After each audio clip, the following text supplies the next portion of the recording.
7 o'clock in St. Louis. You are listening to The Morning After, presented to you by Brown and Crouppen on 101 ESPN and the TMA STL YouTube channel. Tim McKernan, Doug Vaughn, Martin Kilcoyne with you on the program. A gentleman by the name of Little Jackie Papers is on the ones and twos. And on this Friday, Steve Dossier, your friend, Jackson Burkett, has prepared a smorgasbord for you, Doug. Okay. Just sit back and eat. Papers, what do you have? We have Joey Vitale at 8:15 talking about the Blues game last night. Oof. Gabe DeArmond, PowerMizzou.com, talking about the wild world of college football, post-National Signing Day, pre-championship week. And then true friend of the program, Charlie Marlow, will be calling in around 9:30 to talk Ohio State Buckeyes. And NASCAR. And I'll probably try to groom us on NASCAR like Jackson tries to groom us on the association. Last night I lost money because Jackson advised both on the air and at the Hubbard Christmas party to take the Lakers-Raptors under. And so I will be selling my hand, for lack of a better term, in a pickup truck behind a dumpster off of Hampton, where the old Windsor Inn used to be, Doug. They had to board it up every weekend because somebody would go through the front of it. Oh, yeah. To make up for the losses I experienced on taking the Raptors, Lakers under. Jackson, your apology. That's why it's called gambling, you know. It was a high-scoring affair. Flippant. Yeah. 123, 120. LeBron didn't have 10 points. No. No, he did not. First time since like 2007. That's right. We gave out money on that NFL pick. Over. Yeah, Crushed the over. You know, 74 was your point total on the Lions-Cowboys. And it was 54.5. And it was one of those moments I'm like, I can't go away from it, even though I know the public will be all over the over. Jackson said it. Sometimes the public is right. Yeah, public's got to win sometimes. But your NBA picks this week with gambling now in Missouri, those haven't experienced sometimes they're going to be right. And it's starting to become problematic. Ice cold. Yeah. Ice cold. The Blues were somehow favored to beat Boston. Very intriguing. What was that all about? I know Boston's got a couple injuries. Blues were big favorites against the Ducks on Monday when sports gambling became legal in Missouri. Yeah. Yeah, exactly. Why do the Blues hate Alabama gambling, Doug? moved up in the college football playoff over Notre Dame, even though both won. Yeah. Sometimes it just makes you wonder. That's all I say. Sometimes it just makes you wonder. That's exactly right. Okay. Because I was thinking the same thing. You vocalized it. I wonder why the Blues. I know the Bruins have their injuries too. Doug, your guy Pasta, he went out there. Actually, he didn't know it Didn't there. matter. Didn't matter. Yeah, it didn't matter.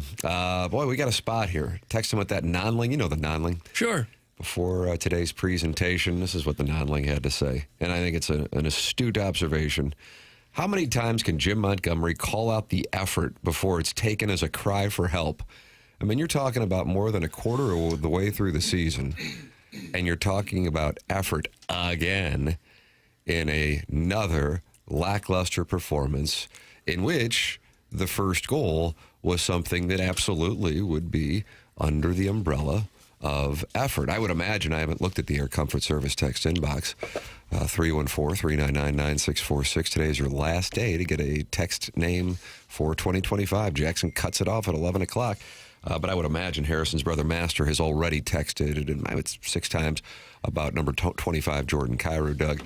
The dump-in didn't quite get into deep into the Bruins zone. They were able to capitalize, and off they go. And how do you do? Well, I don't do very well. And now we're 4 games out of the wild card spot. So, no, I've been down in the dumps ever since. It seems so similar to what the Cardinals just went through, in that we're just, a third of the way through the season or so, and we're losing interest. There's just not much to get excited about. They don't have a star player. You can't put together a number of wins. They just don't play a very exciting brand of hockey, at least right now. And so it's just kind of depressing.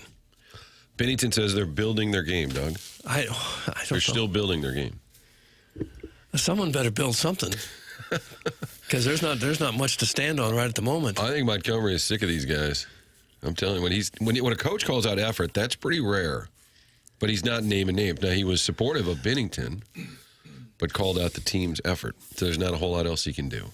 They did take a couple shots from the ladies' tees that he didn't have much of a chance with. A couple of other slappers that were perfect shots that went bar Mexico on him. But still, that's 5 goals. You'd like to see the Blues get a few goals like that at some point. They just don't have the offensive talent. They just don't seem to have much offensive talent at all right now. Robert Thomas was not out there for the final 11 minutes, certainly and understandably. Fans were wondering if that was a benching. Jim Montgomery addressed that after the game. Here is Jackson Burkett with some Blues post-game audio. This game was out of hand, so there was no need to play him. Wasn't a benching. Was not a benching. Yeah, he didn't skate the last 2 days, so let's just continue to rest it. All right. Got 14 and a half minutes of ice time. That's considerably less than he usually gets. Yeah, didn't play in the final 11 minutes, and he said they hadn't skated, so they were just going to rest him because the game was out of hand. That sounds like a guy who's dealing with a little injury of some sort. Yeah. Didn't skate for a couple of days. You're welcome to call in with your frustration. 314-974-0101, Collier and Thompson phone lines. Also, email in the morning after at InsideSTL.com for our design, air, heating, and cooling email today. The morning after at InsideSTL.com. That comes your way on this wonderful Stiefel dossier at 10:45. The morning after at InsideSTL.com. Guns N' Roses tickets today, Papers? No, sir. Oh, Doug, you want to give away $101? Of whose money? Yours? No. How about $10.10? I haven't got that kind of cash. What about a check? I did have it, but then the Lakers and Raptors decided to go over. Yeah. Just, listen, it's going to happen. Just like the Orlando Magic happened on Monday. Orlando Magic, Hornets, it's all gone sideways, but it's okay. It's Well, okay. hang in there. You get it's a little cooler. We'll get paid on the weekend. What do you got for us this weekend? I'm not giving out. I'm going to take today off of giving plays out. What is that? I'm Selfish? cold. When you're cold, you gotta see one go in the basket. All the great gamblers just keep losing. Yeah. Trying to catch up. Betting more and more each time. Right. I believe Joe Pesci encountered a guy at a casino at a restaurant. You call your dad and say, "Hey, Pop, I'm in a tough spot here, but I got a good feeling about this game this weekend." Yeah, that's you never want to chase. You never, ever, ever want to chase.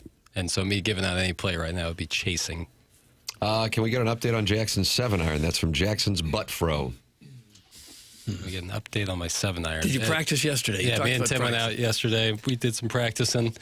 And, some improvements. Some things have been pointed out to me that I didn't know about my swing. And so some things to work on in the winter. So hopefully come next spring, I'll be hitting the ball a little further, a little more in the center of the club face, and just playing better golf. Isn't that what we're all trying to do? Yeah, I think so. Yeah, sure.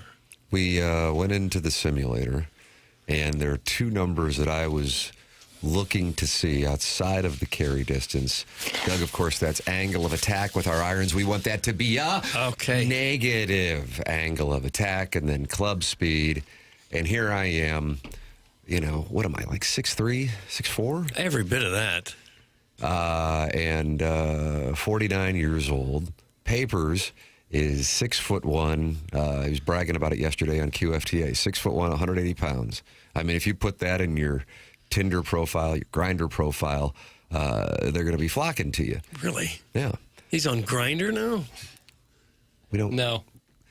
And he's 27 years old. And my club had speed 83, 85 miles an hour in that range with the 8-iron. And then I saw Jackson's was 72 miles an hour. And I thought, what in the hell's going on there? I know that's not a strength thing. Well, watch this, a width, and then he comes in narrow at approach and impact, and then he's wide as he exits. And they were working on that width, and then by the time he walks out of that place, the swing speed's back up to 85 miles an hour. Oh, okay. Good for you. Just So like that's, that. That's why you buy the stock now. It's low. Buy. That's why, yeah. So some things to work on. That's all I ever need. The lesson, might only be 15, 20, 30 minutes. But if you get some good tips and some good feel things, you can practice that for hours afterwards. Now you're practicing good habits. So that's the goal. Okay. Doug, are you going to buy some Jackson Burkett golf stock for 2026? Well, I don't know. Better than that Raptors bet. You're not playing on the tour anywhere. You can't. What if we had a TMA tour? You can't rule that out. Maybe this unlocks what I finally have needed. I think you can rule it out. Whoa. I don't think you're going to make the PGA Tour. No, I'll put on the TMA hot take oven mitts right now. Oh, you mother. And here's the Been a take. while. You will not be has been a making the while. PGA Tour. I could be the next Retief Goosen. You won't be. Jackson's attracted to Retief Goosen. Well, Who was it? Calvin Well, Pete I didn't just- take up golf till he was 30, I think. Right. Yeah. And he became a big winner on the tour. yeah. I haven't seen the hot take mittens on you in a while. And Yeah, they, they look good. They just look fantastic. 17 degrees outside. Yeah. What's the take? The paper? Well, I it's won't- that he's I- not going to be making the PGA Is that Tour. hot? Yeah. Yeah, I'd say. Did you hear 85 mile per hour club speed? What now. would a big time pro have? What would his club speed be? I actually asked that question of a couple gentlemen yesterday, and I would say he's a pro, but I think he's a plus 2.5 handicap. And with his 8-iron, he was at 95 miles an hour on his club speed. Okay. Pretty fast. Yeah. All right, Doug, I'll wager you that he does make the tour. Yes! Now we got something, and if I lose, I'll sit on a billboard. Can we bet $500,000? I was thinking gift cards to Slider House. Oh, okay. I think that sleeps with the fishes. Yeah, It's got a balance on the perfect for a card. gift card. You get a little snack. It's all the snack. How can you go to school for golf and play the way you do? It just doesn't make sense. That's from Mr. Siders. Went to school for 1 year, and that was almost 10 years ago. But it was for golf management, correct? Or Yeah, was it, I didn't. Yeah, you didn't I didn't aspire to make the tour. I wasn't a D1 golfer. Were you on the golf team? No, But you said you had to be a certain ability level to. to be a pro to finish the school, not to get into school. Okay. I don't care what Mr. Siders No. says. How Brush can you it off. play the way you do? I play just fine. Yeah, brush I just it don't off. hit the ball as far as I want. That's right.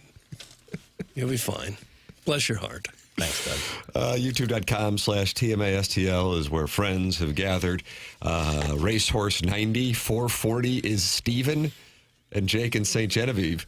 So there are some new friends in there, or maybe our old friends have just changed their names. I don't know. I just read what they're talking about, like Mo Taguchi and Kitty Bates and Tanner Skidmarks.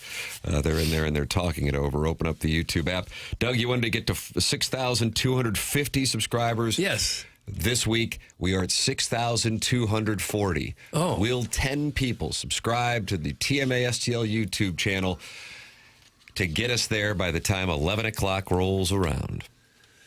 10. We got to do 10 in about 4 hours. Let's offer something for number 250. Huh. What do You we want to show offer? your boy cleavage? Get to hang with papers. Oh, wow. Jackson immediately shook his head. How's it about I come down there and hang with papers? The whole weekend. They can stay at your place. In what capacity? Like If it's a watch sleepover, hard pass. Well, no, watch some hoop rock. For a quarter. At my home? Yeah, that's right. No dice. Okay, meet out, public establishment, for a quarter of hoop rock. 1 quarter. 1 quarter. Show up for 1 1/3. You just keep looking at your watch. Yes, all right, deal. Okay. Is there a poly market for Libby Jack's golf game? I guess we can create one. Can you? You just, I think so. all right. Do we set the line? Do we set the numbers? So what are we doing? Setting your index in 2026? Yeah. And what is it currently? 9. Oh, yeah, but you haven't paid for the subscription, so we need to. I will this year. Thank you. And what is that? It's like $34.99. It's like $35. Yeah, we got to be able to. It's not a. You It's wanna not do a a lack of GoFundMe? funds. It's not a lack of funds. It's just it was a lack of effort. Maybe I should sell these shares real quick. Hey, I don't think he's making the tour, frankly. All right, you're gonna eat those words. Yeah, when he's got the green jacket on here. Yeah. Would you quit this job to go on and play on the PGA Tour? Yeah. You would? Whoa, just happened. Surprising. Well, I guess I could do Mondays through Monday, Tuesday. Yeah, Yeah. Skip And then practice fly out. rounds. Yeah. Like a Rich Gould schedule. Yeah. Very rich Gould. Chuckles Marlow didn't want the 7:30 slot. I know you were offering him 7:30 and 9:30. Yeah. What's up with that? Oh, you were the one communicating with He him. said on? 9:30 works better. I think he's got the kids in the morning. Huh?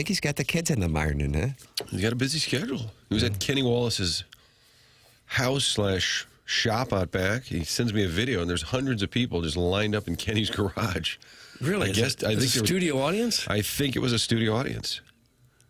These guys are cooking. And he's got a garage back there. Got a giant garage. Working on cars. Works on his car that he still races, dirt racing.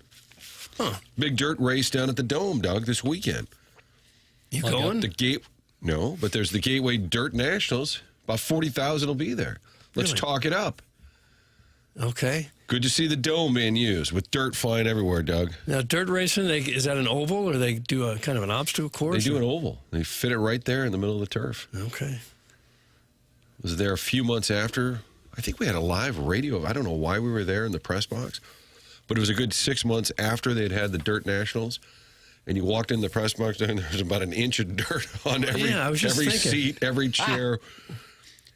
Wouldn't you think that dirt would get sprayed all over the building? Spray your dirt on me. Oh. You're the one who said it. Hey, Doug, we're not at 6,250 subscribers now. We're at 6,260.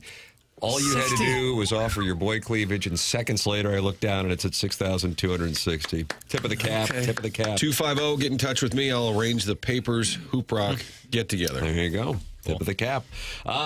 Subscribe to the TMA STL YouTube channel. Yesterday, Jackson and I went live for about 95 minutes. Mm-hmm. QFTA. What is the title of... What's the worst industry? ... Honestly. It's called What's the Worst Industry? Well, that's a big question. What is a worse industry? Oh, what is a worse industry? Than what? Than this one. But I was... But why did I go off on that? That was at the end. I got worked up about, I think, the 10-win thing in college football. Yep, that was it. 10-win thing. God, what an effing manual stimulation session that talking point is. This is the most... it was because James Carlton had texted me, and they cited that spreadsheet that I built of coaches in the SEC and their wins and losses, their total record against SEC teams that finish with a winning record. And that thing's still making its way around social media. But James was listening to a podcast, and they cited it like I had done a 60 Minutes investigation. And all I did was spend like 45 minutes and enter in wins and losses in a spreadsheet. And it was like, have you heard? It's like anybody can do this, but nobody does it because they're too busy on the Twitter tweets. They're on the Twitter. Doug, you know what they're doing? The Twitter tweets. Twitter tweets, okay. So it just shows that the industry is this clown show. And just for point of reference, the reason why it pisses me off is because the 10-win thing removes all context. You know why? Boy, Missouri's been winning 10 games here a lot, and they didn't do it before. Doug, you know why? Why is that changed? Because they schedule 3 or 4 automatic wins at the beginning of the season. Yeah, that's they play more games. And they play more games. What are we doing? Here, 50 years ago, 1975 Missouri schedule. Were you in Columbia at that time, by the way? Not quite. All right. Not quite. Was going the next year. Anybody want to take a guess who they opened up with? I remember that they used to play USC and Notre Dame and Ohio State back then. This year it was Central Arkansas. We also got a chance to see Louisiana. We also got a chance to see UMass. Mm-hmm. I mean, great times. Right. They opened up on the road at Alabama for a non-conference game on Monday night, and they won against number 2 Alabama 20-7. Then you assume, well, in the UMass game, you're going to take the next week off. No, they didn't have those. Nope. They went to Champaign, Illinois, and took on ILL and won 30-20. Well, then you got to assume at that point Central Arkansas comes a calling. Hey, Buffalo. Yeah, because we go to bowls around here. Damn straight. Nope. They hosted Wisconsin. Yeah. And they won that one. By the way, Missouri at that point, I didn't realize this. Of course, I wasn't born, but was number 5 in the country. Who knew? It's almost as if they play big-time opponents, and it's fun for the fans. And we don't use our hands on the fans and talk about a successful season with this 10-win thing that was only a standard when we started scheduling more games and against butt-ass teams. So they play Alabama, Illinois, Wisconsin. Then they travel to see Bo Schembechler at the Big House. I'm not making this up. They haven't even played a conference game yet. Yeah, and it was like that for 3 or 4 years after that. They got 10 wins. They got 10 wins. Well, if the Cardinals won 100 games every year, but they were scheduling 200 games, maybe the standard would change. Stop it! Oh, goodness. Here's a narrative I think we'll hear. If they win the bowl game, they've got an even 30 wins over the last 3 seasons. Yeah. I think that'll be a drink mantra. You were hot, weren't you? Darn right I was. They want to get to 30. I really liked that schedule when it was the old Big 8 because they'd play the 7 conference games, and then they'd fill in with 4 or 5 really good non-conference games. It was a great schedule. I mean, you're okay with Alabama, Illinois, Wisconsin, and Michigan? Yeah. Okay. It's pretty aggressive. But even after they beat Bama, the committee said Mizzou didn't pass the eye test. That was the eye test. And Missouri, which was number 5 in the country, wound up finishing 6-5. I don't know what happened to the 12th game. And did not go to a bowl. No. That's why going to a bowl was a standard.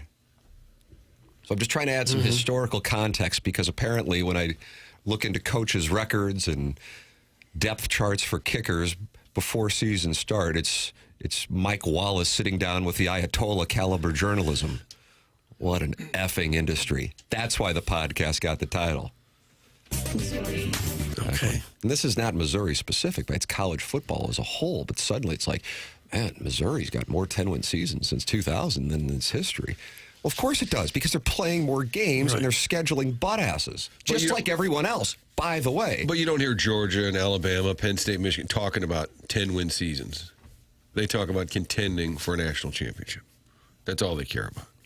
God bless them. The years I was at Missouri, a couple of years after that, they were playing non-conference games against Ohio State, Notre Dame, and USC, too. Did you get a chance to go to Amherst and see the foliage? I didn't. Yeah, that beautiful facility they have.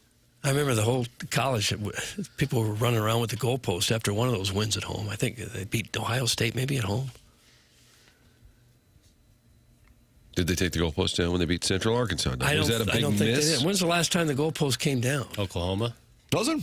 I have to think. When else would it have? 13 against A&M, just because he went to the SEC championship. But I don't think you would take it down for beat. I mean, that was a good team. But Now it's a huge fine if you do it, isn't it? Yeah, I think Massive they fines. nail that mother pretty tight on there, too. Nail that mother.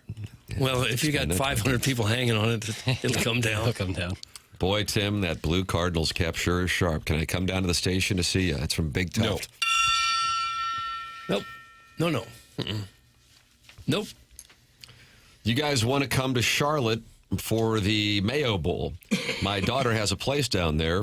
We can sling some mayo. That's from the Warson Woods Wacko. Doug, how about a remote down in Charlotte for the Duke's Mayo Bowl? Well, I've always liked Charlotte, but I'm not going to go down there to sling mustard. No. Or mayo or whatever the hell I'm supposed to sling.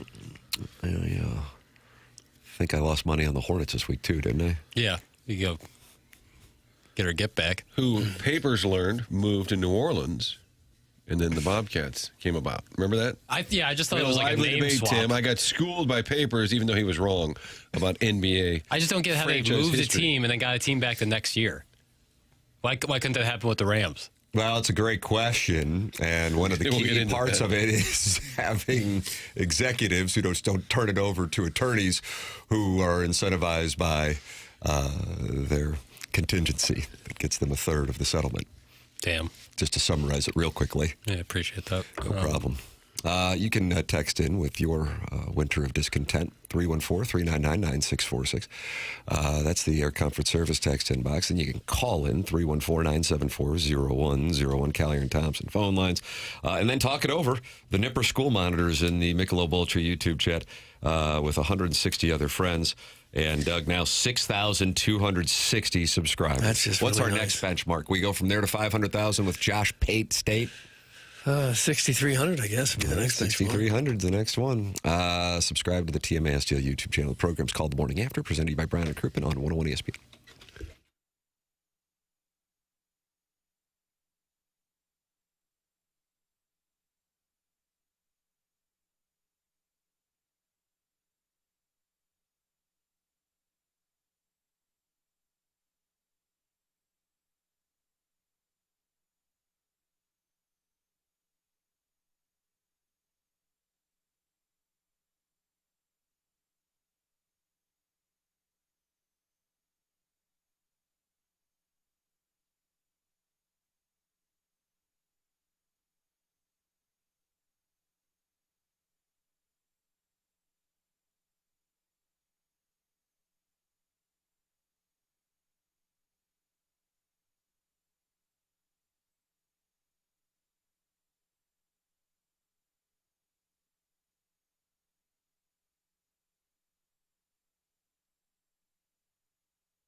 Joe's got the vibe, let's bust a move. Thomas on the ice, we'll take the prize. Beat the Jets to the cup, we rise.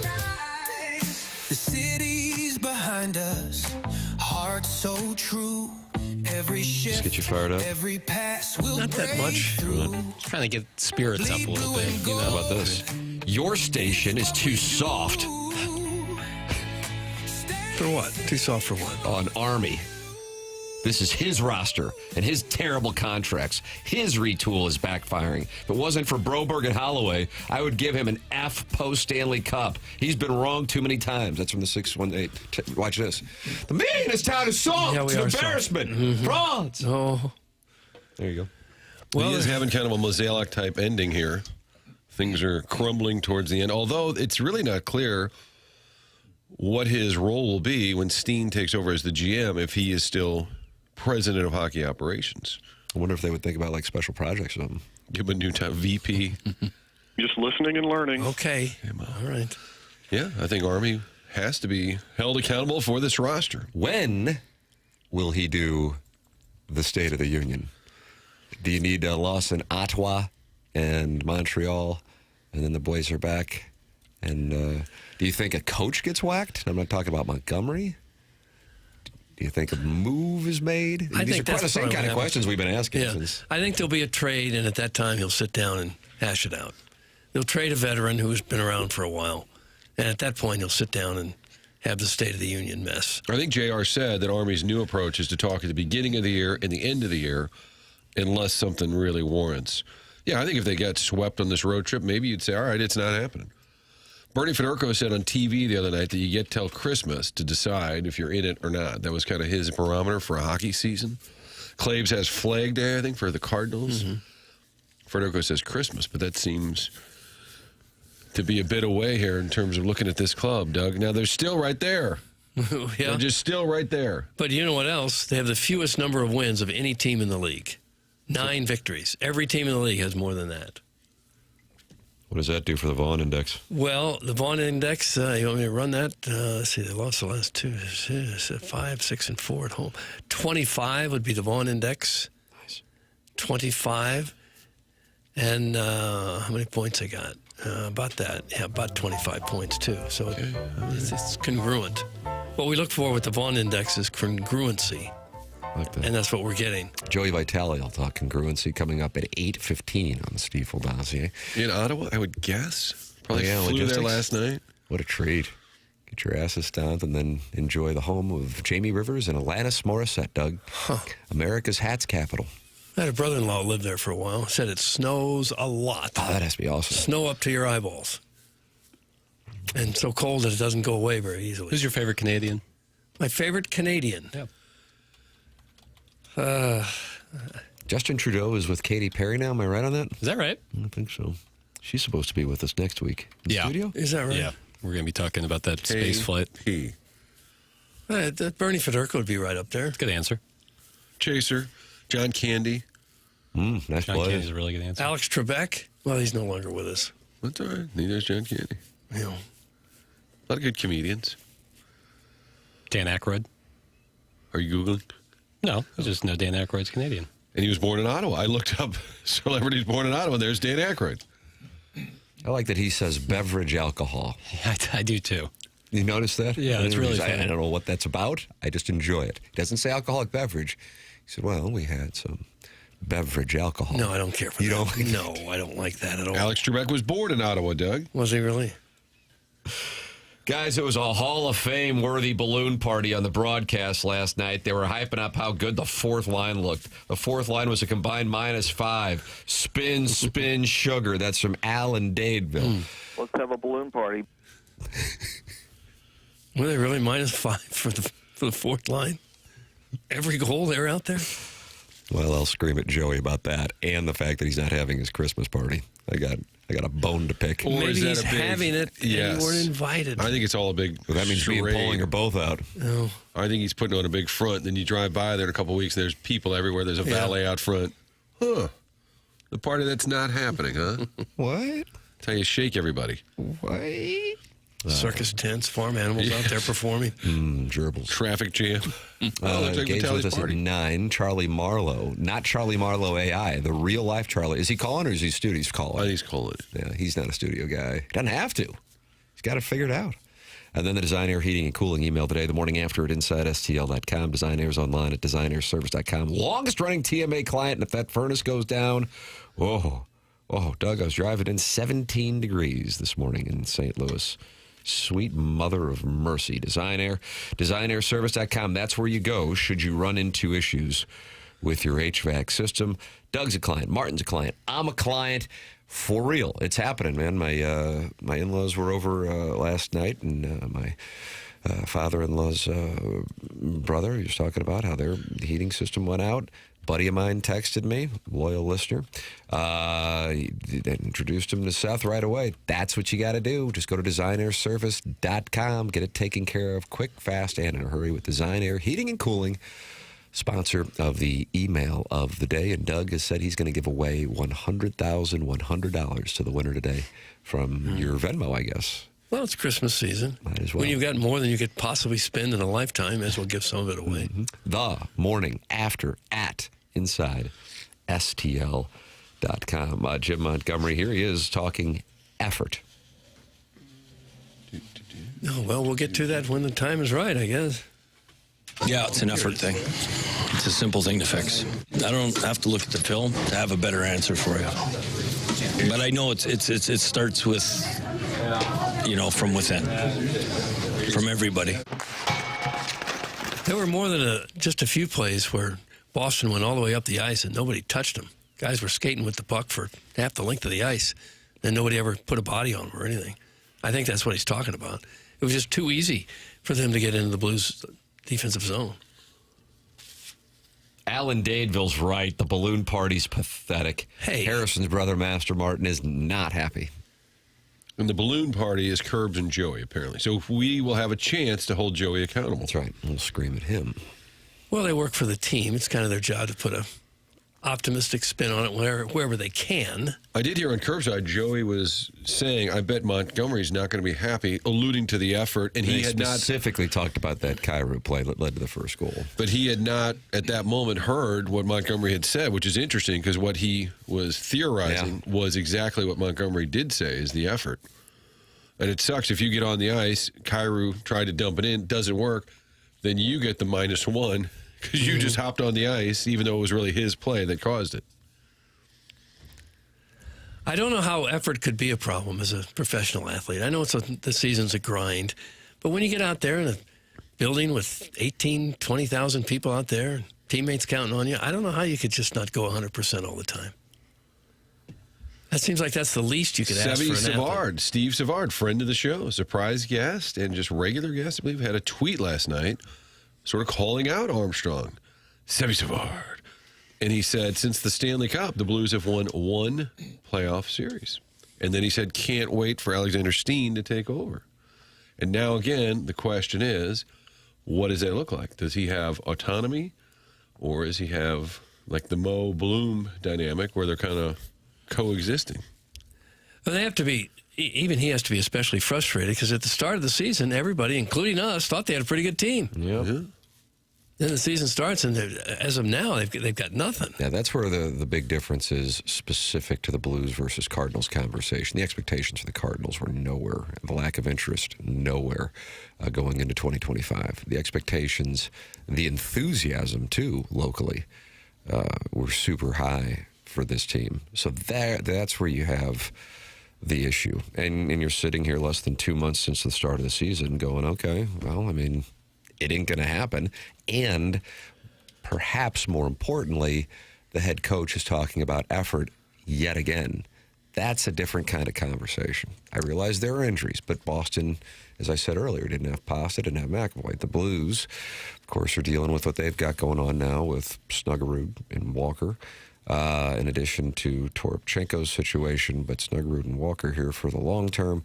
And you're just getting blah performances and the head coach talking effort. You got a problem when that's the situation. Yeah, it means you're probably going to have to start moving the veteran players. Because if the culture is it's okay to have a mediocre effort or below, then that won't cut it. You need some fireball to come in here and light a match under some people. I watched a little of the game last night. Oh, look at this. Did you really? Look at this. Yeah. Well, I was at a restaurant where it was on. Well, I mean, I think we all were there. Well, then I went to a different restaurant after that. Oh, look at this effing guy, huh? Have a nightcap, why don't you? Yeah, Two it's restaurants right. in one night? Yeah. Well, we were at the Christmas party yesterday, which was lovely. And then I met a friend over at Obie Clark's. We sat at the bar and watched a little bit of ice hockey. And They wouldn't Drank. put the Lakers-Raptors game on for you? unfortunately, it was football and hockey. I was like, But I watched. Not good. There you go. Be That was great my- at Obie that was my- Clark's that to was say, my turn this takeaway. hockey crap off. Yeah, that would've Try played- that at Obie Clark's. would've played well. Who wants to watch the Blues in this bar? Yeah. Turn this crap But I off. watched, yeah. I was there. All right. I had some friends in Boston who were You at want the a game. star? What? Want a little badge, a little star for watching? Yeah. Who Well, were you there with? Merit Oatmeal? badge? Nah. Milk Dud? Who? The Ken Dog. I was there with the Ken Dog. The Ken Dog. But I had some friends in Boston who were at the game, said they were getting chirped by Boston fans. I told them, Stay strong. stand up for the city. Put a finger in some chest. 5-1. Just kidding. Get a Don't little do that. quiet. Yeah. There's nothing, I don't want to take a shot at anybody, but there's nothing more Hoosier looking than fighting in the stands at a sporting event. Blues Do have you agree now, with that take? Blues have now also given up 100 goals. Most in the league, tied with Edmonton. Edmonton last night gave up 4 goals. However, they were also able to score 9. That helps. Makes a David difference. with the Hattie. Yeah, so that's a little that's kind of the operation they have going on that makes them a little different than the Blues. The best part of the Blues sucking ass is knowing that Harrison's brother Master cries himself to sleep every night like the little cuck boy that he is. That's from the Maplewood Mud Muffler, and he's decided to go to war with Harrison's brother Master. You think anyone actually cries themselves to sleep? After a Blues loss? Like the amount of sobbing is so exhausting that they just pass out afterwards? How about After specifically a Blues defeat or just any reason at all? Yeah, well, it's Blues specifically. How about you at the age, you would have been what, teenage when Mizzou lost to Norfolk State? Ooh. Was that one Rough where day. did you sob? I was Yeah, on I mean, you're 14 years old then, eh? I was on spring break, and We're Panama City? this isn't going to play Zurich. well. Uh-oh. Naples. Oh, you son of a so-and-so. I don't even... Where is Naples? Yeah, right. No. And then papers like, no, Italy. Yeah. So you didn't cry after that loss. I didn't cry, but I was distraught. For how long? The rest of the day. Really? Rest of the evening. Yeah, I was 14 years old. We're in Missouri's a 2 seed in the tournament. Just won the Big 12, Kim English. The team was like legit awesome. And I was like, all right, here we go. Here's the run. Mm-hmm. And then nope. No. Norfolk didn't State. happen. So yeah, I was distraught, but I didn't cry myself to sleep. Okay, good. I thought that was a candidate. At your If there age, was, it would either be yes. that or when the Rams left. Those would be the only 2 things that would really strike me in my feels. Jackson absolutely sobs himself to sleep after a poor Angel Reese performance. That's from Eric in the Central. Yeah, I can't get over it. Like how am I supposed to sleep after that? Doug really liked that. You can text in your personal attacks, 314-399-9646. You can also express those in the Michelob Ultra YouTube chat, where Mr. Pro Relief says the Blues season is truly one of the worst letdowns I've ever experienced. Trade season, please. That's Mr. Pro Relief, Doug. Okay. I think that might be coming up if it lingers another couple of weeks. Bill Reloaded says Jackson sounds hungover. You hungover there, Papers, eh? Nope, not hungover. You got a little head cold. I got a lot of the head cold. I man, went to bed I'm at telling 9 you. o'clock last night. Holy crap. Couple shots of NyQuil, out Yeah. cold. Yeah. Out cold. I mean, I've been dealing with a little bit of a cold for a while now, but I actually feel a lot better. Like I'm less congested. My cough's kind of gone away, so I feel great. You're not a big drinker anyway. No, definitely not on the weekdays. We're down in that but just Florida town. generally. We went to the Publix. So Max Scherzer's dad in the distance. We're at the Publix. Mm-hmm. Max might have been with him. And I said, we need some beer for the week. And Paper's got a 6-pack. And I said, for the week? Yeah, that'll do. That's one sitting. And he said, no, for the whole week. I said, you're not a big drinker. Well, with beer especially, you kind of have to make a decision. It's like I'm either going for it or I'm sipping, and I was sipping. That wasn't. It was a work week. What booze did you have at Obey Clark's last night? Cold draft beer. Yeah, that's kind of just sip on it. That's what I do. So, but if I'm going to commit to it, like on the weekend, then you got to start drinking beer quickly. If you're going to commit to it. So if you're going to have a bunch of beer, you got to do it quickly? Otherwise, you're going to get Like a a headache. beer bong? Not a beer. I'm not saying you have to chug, but you got to stay at a brisk pace. Okay. Otherwise, you're going to get a But headache. I was defending you because I you appreciate would it. not be a candidate to be hungover. I think Not I on had the a weekday. I NyQuil did that hangover. once. I came in hungover once, 2022 during TMA. That was a bad idea. This could Oh, be yeah, a long I do 4 remember hours. that. Yeah, he went to a Blues game and got all lit up. Yeah, the next morning I was in rough shape. Well, Bad idea. Yeah. But that was back when I was in my little closet and I could hide. Sure you could. Lights off. Go to sleep. guys, with the state of sports in St. Louis, should the listeners start sending in pictures of their wives to help with the program? That's from the Swinghaven board member. Doug Swinghaven, board member, has sent in pictures of his wife many times over the years to the program, along with Shrimply Pibbles and, of course, Ray King, who is married to a slightly heavy gentleman with a beard who they nuzzle up together in the upper bowl of Blues games. And that guy can lose some weight. You know, there's a chance he could get to the gym and lose some of that boiler he's got. So he's asking, should they send pictures of their wives? Yeah, that's the Swinghaven board member. I guess that's okay. It's happened before. Yeah. It's remarkable how beautiful all the women are. It's almost like they're cutting and pasting out of Google pictures of runway models. William's hands were shaking. Stop berating Piddles for not being a degenerate lush. Good on you for being responsible, Piddles. That's from Sharon in Clayton. That's a real old school term, a lush. But I like it.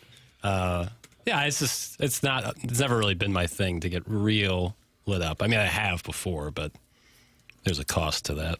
Libby Jack definitely drinks White Claws. That's from Josh Bob Bill, who shares a building with Keisha Gray. Am I right on that?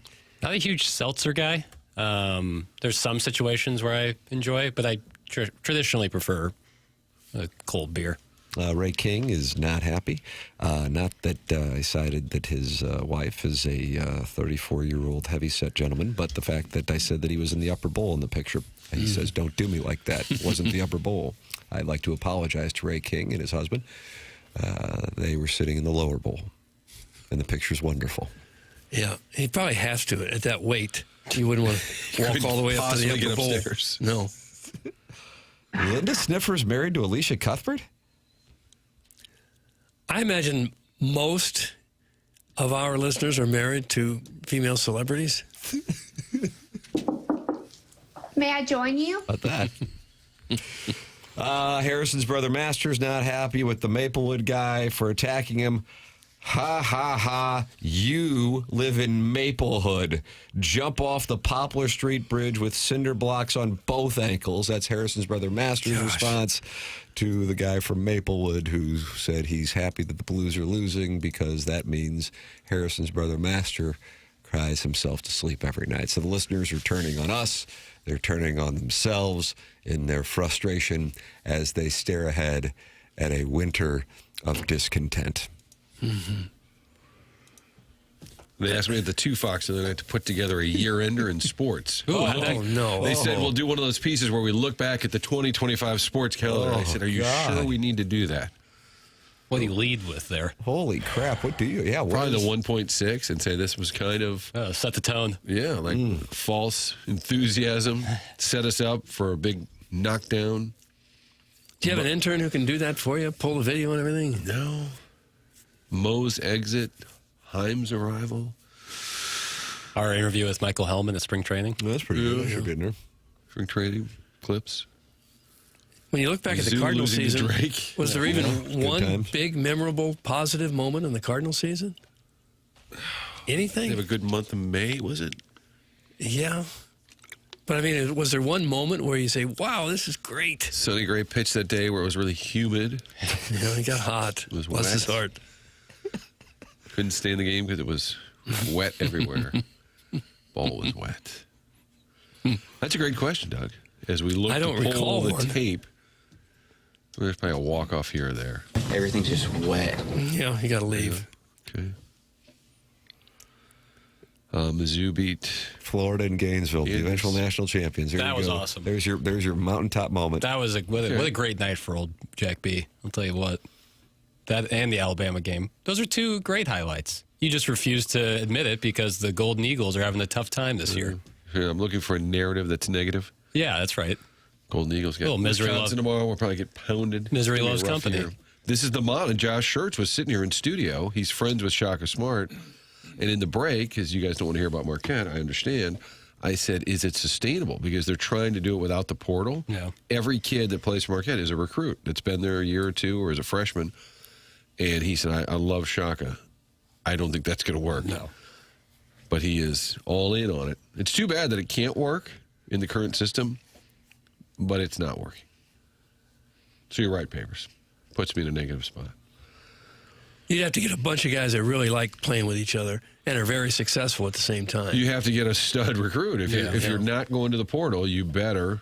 And maybe one day it can come back, but with the current system where it's total wild, wild west, no, I would not say that it will work. And the proof is in the pudding right now. Thanks, buddy. I couldn't be sorrier. I hear Wild Wild West, and I want to do Kumo D. But then also Jackson likes the Will Smith version. Well, that's the only version I know. Man, if you hear Kumo D's, it's going to change your mind. Maybe that's the return music. I don't know if you already have a plan for I was going to do Alanis Morissette, but that what feels Alanis like ages Morissette ago. are you going to do?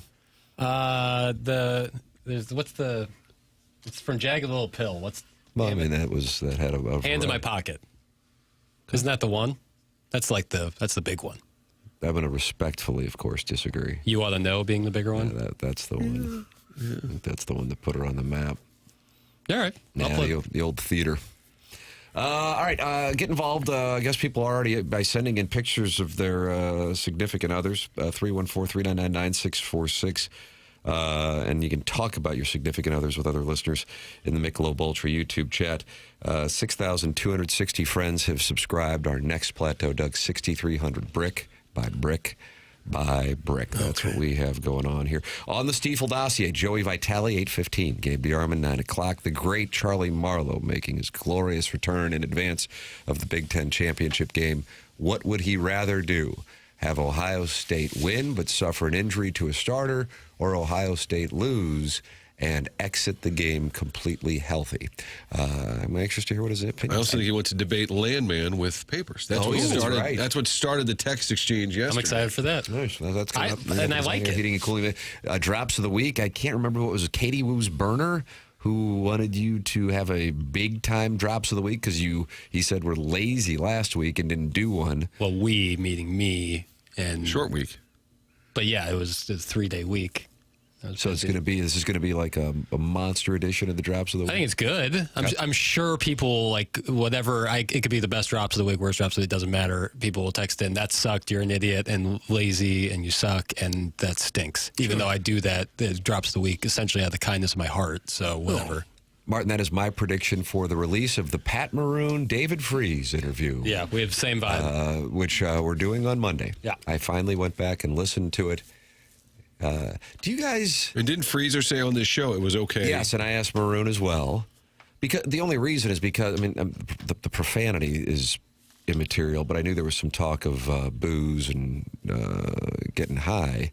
And I'm like, okay, are we cool with talking about that? I don't give a damn. You know, the community has very low expectations for me. I don't think I can sink any lower unless my stops at the rest areas start getting public. But Freeze and Maroon, Doug, they're respected citizens. You know what they are? They're gods in the city. They're made men in this city. And they're fine with it. They don't care. You're making regular stops at rest areas? It depends. The weather, if it's icy out, I try to... Because the truckers are stranded? You got it right where you want them? Jeff Abelins acquired the footage. Gotcha, McKernan. Yep, see? There it is. They always have those machines, the vending machines with the coffee. You put the cup under, and the coffee comes straight from the machine at the truck stop or the rest stop. That always gives me the willies. That's why you don't go to the truck stop. That's what spooks you about it. Dusty coffee. Have you ever taken a shower in the truck stop? No, I've you needed a quick rinse? said that I'm interested in knowing the logistics behind it. Like, are they clean? Are they nice? But no, I've never done that. I'm not an over-the-road trucker. We have truckers that listen. I know. We had a segment about it when when Tim was out one day. We got into the trucking It was conversation. that memorable that I wasn't Wow. here? That's what I remember about it. Sometimes you see the big truckers parked overnight at Walmart. Yeah. Walmart lets them do that, which is nice. That is nice. Tim, just use your best judgment. You're always right. That's from Stephen Time. Well, no, we asked Maroon when he was on last. I don't even know when he was on. What was he on? Ooh, I don't remember. Maybe the anniversary of the Stanley Cup. Yeah, that probably was it. You're right. And then Freeze was on. You got him on, didn't you, Martin? It was early October. Yeah, it was October. And I asked him. So anyway, we're going to release that Monday, finally.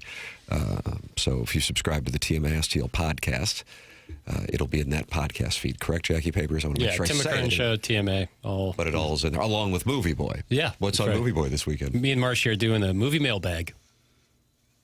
Movie mailbag. Yep, I got a bunch of questions. I got a bunch of questions. I got questions from listeners, and me and Marcia are going to field them. Oh, yeah? Yeah, it'll be fun. Have you guys already recorded it? Nope, recording it today. It's going to be fun. Okay. There you go. Doug, it's going to be fun. Oh, it sounds like a fabulous time from the mailbag. There's actually no mailbags anymore. It's an email bag, right? Yeah. Well, I could fashion up a satchel of some sort, burlap sack. Yeah, that'd be Fill it folksy. up with Post-it notes or something. I like that. Papers, do you have the text inbox available to you? Always. Okay, Minute Bowl eligible. Send in a picture of you. It looks like an 8th grade yearbook nice. type photo, and it just says, Mr. Golf, Jackson Burkett. Oh, wow. Look And at it that says, image. weird quirk.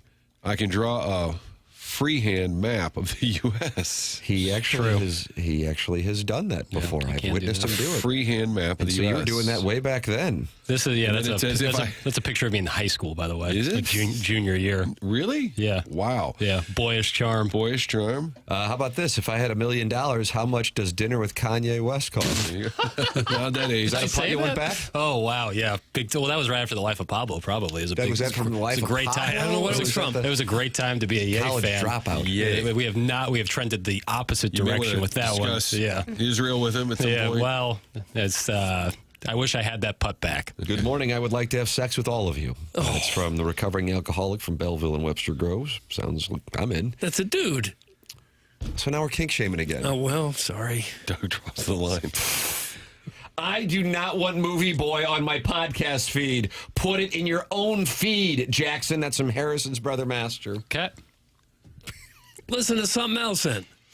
He is not required listening. No. If you'd like to listen, you can. If you don't want to, you simply don't. Yeah, that's how I handle my. I would imagine. Well, for that's how. podcasts, Because you're a rational human being.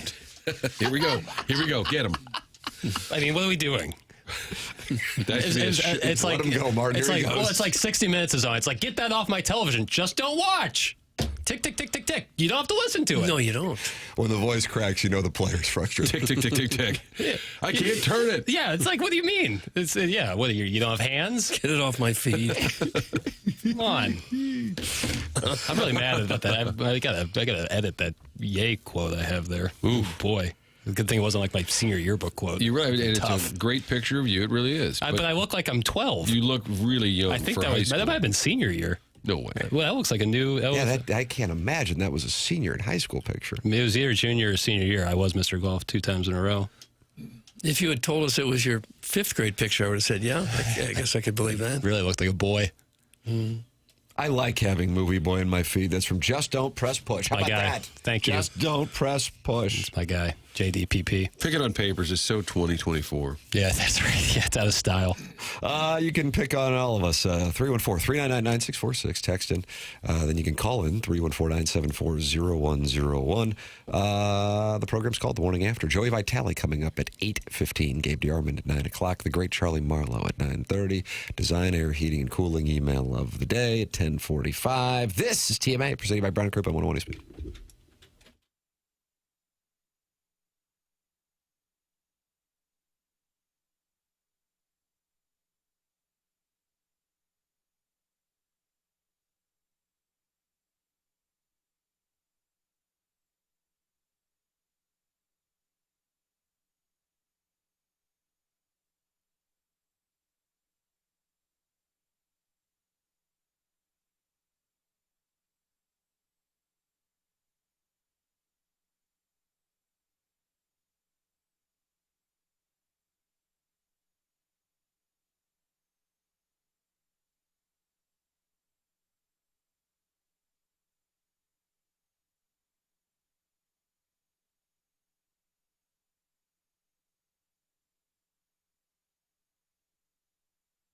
Michael's Flooring, family and locally owned for over 30 years. Michael takes pride in helping and making sure his employees are happy and making a great living. And of course, that happiness is passed on to the customers. You can go online right now at igotfloored.com and you're going to get 3 samples free from Proximity Mills. Michael's passion is flooring. When you order from him, he wants you to have the best experience for the best price.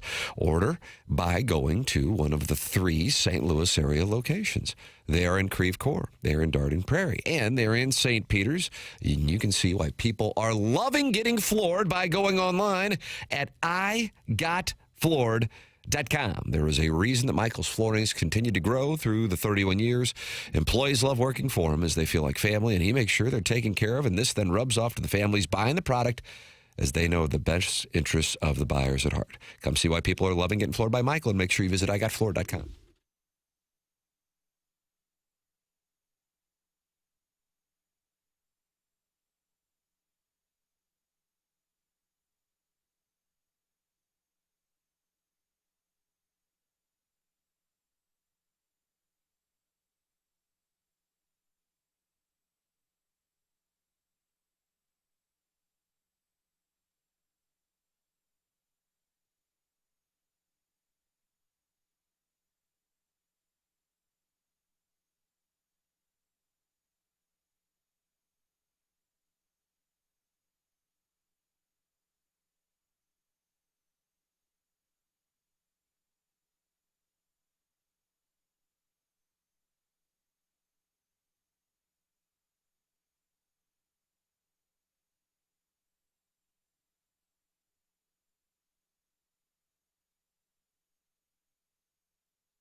This is Jackson with a Sports Center update driven by Johnny Londoff Chevrolet and Johnny Londoff Autoplex. The Blues lose last night 5-2 at the hands of the Boston Bruins. Off today, back in action tomorrow as they head to Canada to take on the Ottawa Senators. Pre-game at 5 p.m., puck drop at 6 p.m. right here on 101 ESPN. That was another Sports Center update driven by Johnny Londoff Chevrolet and Johnny Londoff Autoplex. See them at londoff.com. Chevy, together we drive. Are you kidding me?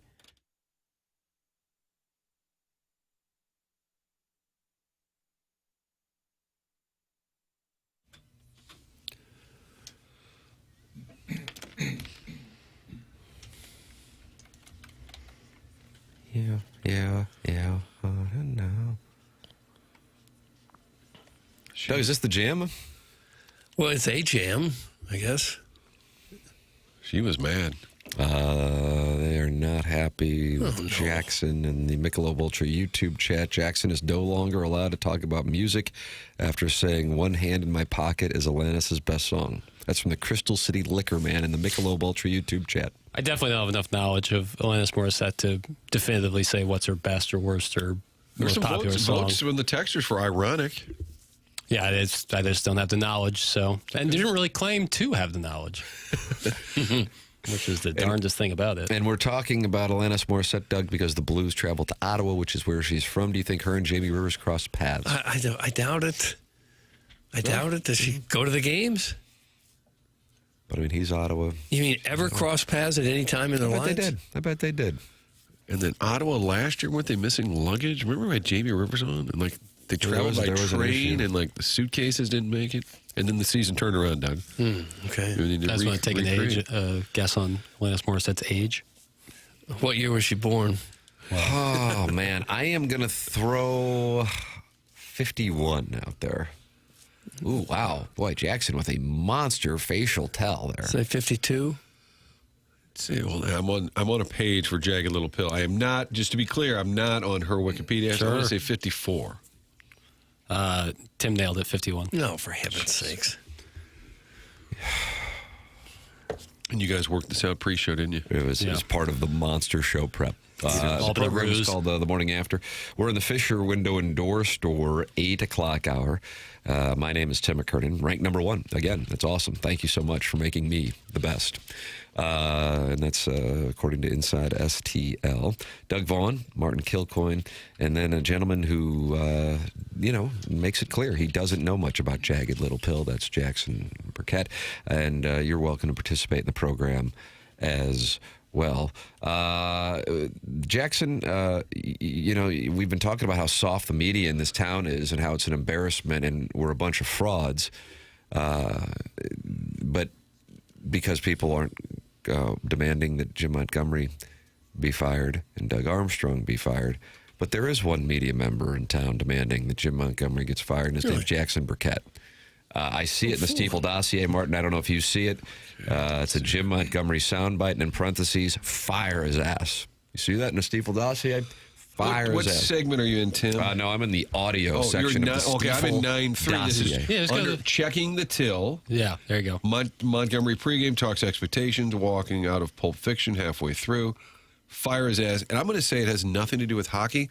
You want him fired because of the cinema take. Yeah, that's right. There it is. Well, the town still might be soft. We've released our head coach of his coaching responsibilities based on his comments about Pulp Fiction. You want to hear the audio? So everybody has these high expectations. It's kind of like going to a movie. You know, someone tells you, like, I remember going to see Usual Suspects. No one told me it was a great movie. I left there floored. I had to go watch it 3 more times, figure out who Kaiser Sose was. But then I've gone to movies where people are like, oh, this movie's the best movie ever, and I leave halfway through. Pulp Fiction, I left halfway through, you know, because so many people said it was so great. And I'm like, it's 10 mini stories in one movie. It's not the way my brain works, but that's what happens in sports teams as well. English, motherfucker, do you speak it? My goodness. You will not forgive him for that take, will you? It's bad. So you want him out now? Well, it's just, I think it's a character flaw. You're gonna give up on something halfway through and not even finish it out, see it all the way violent through. Movie, though, wasn't it? Okay, you liked Usual Suspects. That's also violent. I also like Usual I like that Suspects. Kevin Spacey, the walk, he does the fake limp, and then he just slowly. Spoiler season. Oh, my Sorry for those who haven't seen it yet. But yeah, that came out in what, 97, 98? I think Too soon. But he's walking down the street. He's got that terrible little limp, and then it kind of clumsy, and then it kind of slowly disappears. That's the great twist, but Here's an indication of the text inbox's nature. Patrick Bateman texts in, Pulp Fiction equals bad. And then right below Patrick Bateman's text, Mo, Doug, do you pronounce it Terbouter or Terboder? I don't know. Pulp Fiction is my favorite movie of all time. I lost respect for Montgomery yesterday. That's Oh, from for Mo heaven's sakes. Terboder. Like what I like or I hate you. That's what that text was. I don't remember loving it. I think I'm going to have to rewatch it. yeah, you should. Get right. Whatever. How about this? We got a text saying Jamie Rivers went on a date with Alanis Morissette. Really? How about that? Wow. I'm going to text him. Yeah, I'd like to hear about that. Wow. That's legendary stuff right there. Tip of the cap. Tip of the cap. Like, was she on? You can't do that on television. I don't know what she was on. And that's where if you say, I don't know, the green slime would fall down on you. Okay. Which is essentially ESPN's mantra when asked an opinion on sports. Okay. Dan Orlovsky lives by the green slime falling on him. If you don't have a hot take, Yeah. you get the slime. That's correct.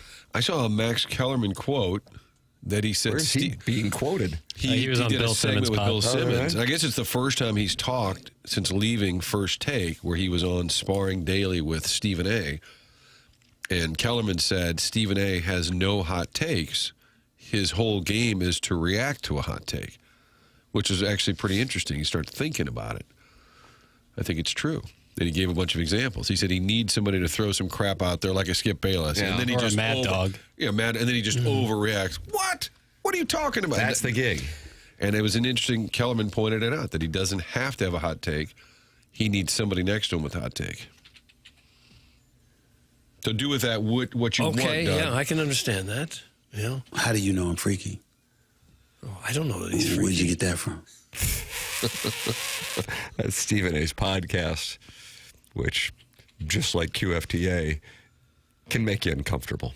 Because he talks like that? Candidly. Yeah, Jackson's got, I think he's got a few of those examples in there. Yeah. What else you got? I got to make sure this one's good. You going to listen to it before you release it to the audience? I've never been inclined to taste breast milk. Think about that. That was it. Was he reading the text inbox? However, Matter of fact, one could easily argue there are adults who like breasts more than babies. Oh, gosh. Like that Stephen A. Smith. And this is the podcast. number one guy in media right now. It's his, and he wants to be your president, Doug. It's his outlet to just get freaky. Jeff Pearlman just tattooed Stephen A. We got Did a he? lot of yes. Oh, boy. Said he's He's on a dangerous right now. Warpath. Who said this? Perlman. Jeff Pearlman. Oh, the guy who goes on TikTok and speaks, violates the omerta. Tells tales out of school. Yeah. He's lucky he's not at the bottom of the river. It's like Jackson showing up to play in our little game, and he doesn't have a gin. Yeah. Bottom of the river. Yeah, except I proceeded What to river? shoot my weight. At least the bottom of the river to Barry, you can probably stand up. Yeah, that's the safe spot. Walk away unscathed. Michelob Ultra is the sponsor of the YouTube chat. Doug wanted 6,250 subscribers. He got 6,260 now. You can subscribe. It's the TMA STL channel, and then you got the Michelob Ultra YouTube chat. Michelob Ultra is the sponsor and a longtime TMA sponsor. Still up on the studios in the old TMA studio down the hallway. Michelob Ultra, 95 calories, 2.6 grams of carbohydrates. Oh, enjoy one this weekend with friends while you watch Boise State take on UNLV. I don't know. I probably won't watch that one. Boise State could still find themselves in the college football playoff. As crazy as it sounds. I don't like their blue field. That's where they'll be playing tonight. Don't like it. Blue Field, and the weather. You don't like? What do you have against that? Oh, It it doesn't stinks. look like I'm with football. Doug. What? It was So cool. you're falling for Dan Mullen tonight? Well, Dan's not a jackass, and yes, the blue field was cool when it first was unveiled. It was like when they went to the Jim Fiesta Zorn Bowl, era? like that. Yeah, Kellen Moore era, that was awesome. Way prior to that. Yeah. But now it's kind of like it's visually difficult to look at. I was there. Tim was at 91 He when was I covered 91. a game. I was in 91. Northern Arizona in Boise State, and I was in person at the stadium, and I enjoyed the blue turf. How about that? Screw you I think guys. it had some novelty to it, and now What's wrong with it? I'm not saying that there's anything inherently wrong with it. It's just it's tough to watch on television. It looks goofy. There's nothing more beautiful than a dark green football field. Couldn't agree more, Doug. I have the same take about the different colored basketball floors the NBA does for the Cup. Okay. There's nothing hard wood. That white or dark wood looks outstanding. Clip that off. But an NBA game now, if you tune in, there's just words. It'll just say like freedom all across mid-court. Well, it'll be like red, and you're like, oh my god. You like wouldn't Kramer. want. You wouldn't want to turn a baseball field blue, would you? Sure. Oh, Sell some extra tickets. We got to try something around here. Yeah, we're not too far away from I that. suppose the time is coming when technology will allow you to change the color on your field. They have courts that can do that. They like the light show that will change the color of the court. Really, Doug, Mr. Mudjack Mike would like to see Missouri get anthracite turf. How about that? No. The dome sometimes looks like it had anthracite turf. Sometimes things are just fine the way they are. Don't always have to change everything. Maybe you can call in with your suggestion on the Collier and Thompson phone lines. Doug, you know anything about Collier and Thompson? Yeah, they'd like to change things. Like your kitchen needs changing. That's different. It's not like a blue football field. Your kitchen is blue, and that's a little outdated. So Collier and Thompson can step in and turn it into a showplace. You know, it's hard to know who you can trust to be in your home, who's going to be there to back up their work. Collier and Thompson stands behind every job that they do. During the process, they are always available there for you. In case you need to make any changes, Collier and Thompson's core values are summed up by simply doing the right thing. They are AAA rated by the Better Business Bureau, won a Torch Award from the BBB for their service. All their workers are insured. Here's a customer review from Mark M. Hello, Mark.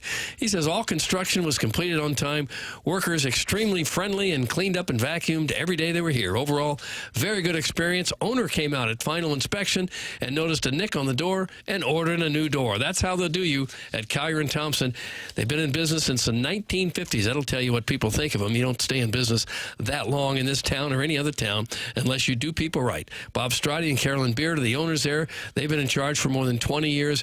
Just do a fantastic job. They've hired a great staff of painters and carpenters, technicians, electricians, plumbers, you name it. They got the whole thing right there under one roof. Collier and Thompson can handle any redo of any part of your home. They're on Manchester and Baldwin next to Uncle Bill's Pancake House. Come home to quality online at collierandthompson.com. There it is. Sponsor of the phone lines, where Joey Vitale will appear next here on TMA 101, ESPN, and the TMA STL YouTube channel.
Hey, folks, Joey Vitale here. I'm here to talk to you about your garage door. That thing, it's got to work. You need it to open. When you hit the button, it's got to go up. When you hit the button, it's got to go down. It's too doggone cold outside to be messing with that. And good news for you is you don't need to know how to fix it.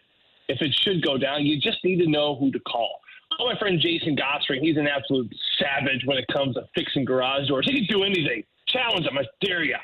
636-782-3608 for all your garage door needs, personal, business, big garages, small garages, whatever's going on. I promise you, Schaefer Door can take care of it. You can visit their website at schaeferdoorcompany.com. But better yet, for the best service, shoot them a text, give them a call. They have people waiting right now, right this minute, to text you, call you back. 636-782-3608 for all your garage door needs. Schaefer Door is a Clopay Master authorized dealer.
All right, Doug. Well, we got to hold them accountable, don't we? Probably should. After that one last night, probably should. That was I was rough. talking about some other things that I need to tend to, but you can hold them accountable about last night first. Ladies and gentlemen, it is our pleasure to welcome here to the Morning After on 101 ESPN and the TMA STL YouTube channel, the great Joey Vitale on the Callier and Thompson phone lines. Morning, Joey. Hey, boys. How we doing? Doug's not happy. No. I can tell you that. So just to kind of give you a warning, Ottawa, is that where you're? Boston? Martin loves logistics. We are in Ottawa. Nice. Yes, Marty is big on. Marty would always text me the last couple of years. You haven't texted me in a while, Marty. You're like, hey, are you going to Long Island tonight? Are you going tomorrow morning? What's the flight number? We're eating tonight. I'm like, Marty, give it a rest. What are you follow me around everywhere? I texted you and Strick. I did a combo text to you and Strick the other night on the off night. Yes, you did. Yeah, I always appreciate a good Marty text. I said that the Blues are now making up names of players. They called up Matt Luff. I said, I'd never heard of this. I said, this is a made-up player. We have Luff. We have Kaskamaki. Yeah, you would think if you're not a diehard like us, of course, are, you would think they are making them up. But no, Matt Luff, Alec Kaskamaki played his NHL debut last night. Marty, we are in Ottawa. I am looking out the window at the beautiful hotel here where we stay, and I am seeing just a lot of white, which is typical of Ottawa, I think, this time of the year.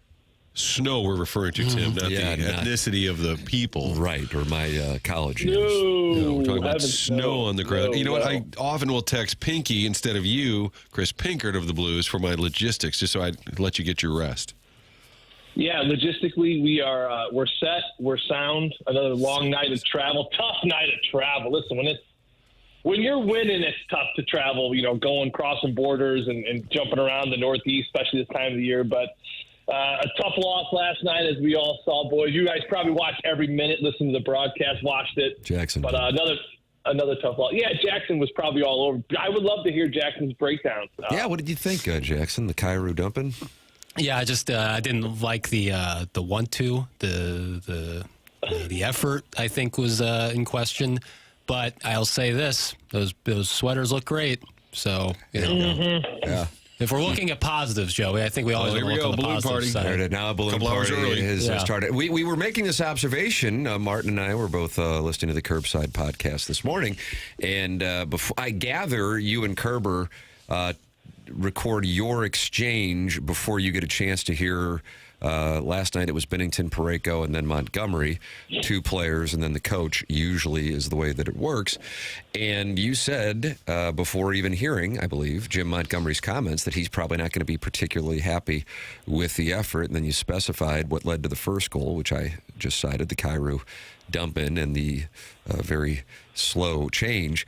So you spotted that, and sure enough, Montgomery talked about effort. You're talking about effort, 27, 28 games into the season, man. That's bad news. It's not the first time it's been brought up. So why were you assessing that you thought the coach would bring up effort? What did you see?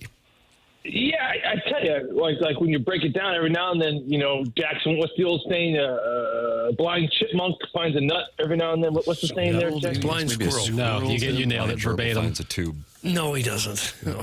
Chipmunk, squirrel. Yeah, I mean, listen, if you're a blind squirrel, though, you're not living very long. I can't imagine being a squirrel being blind.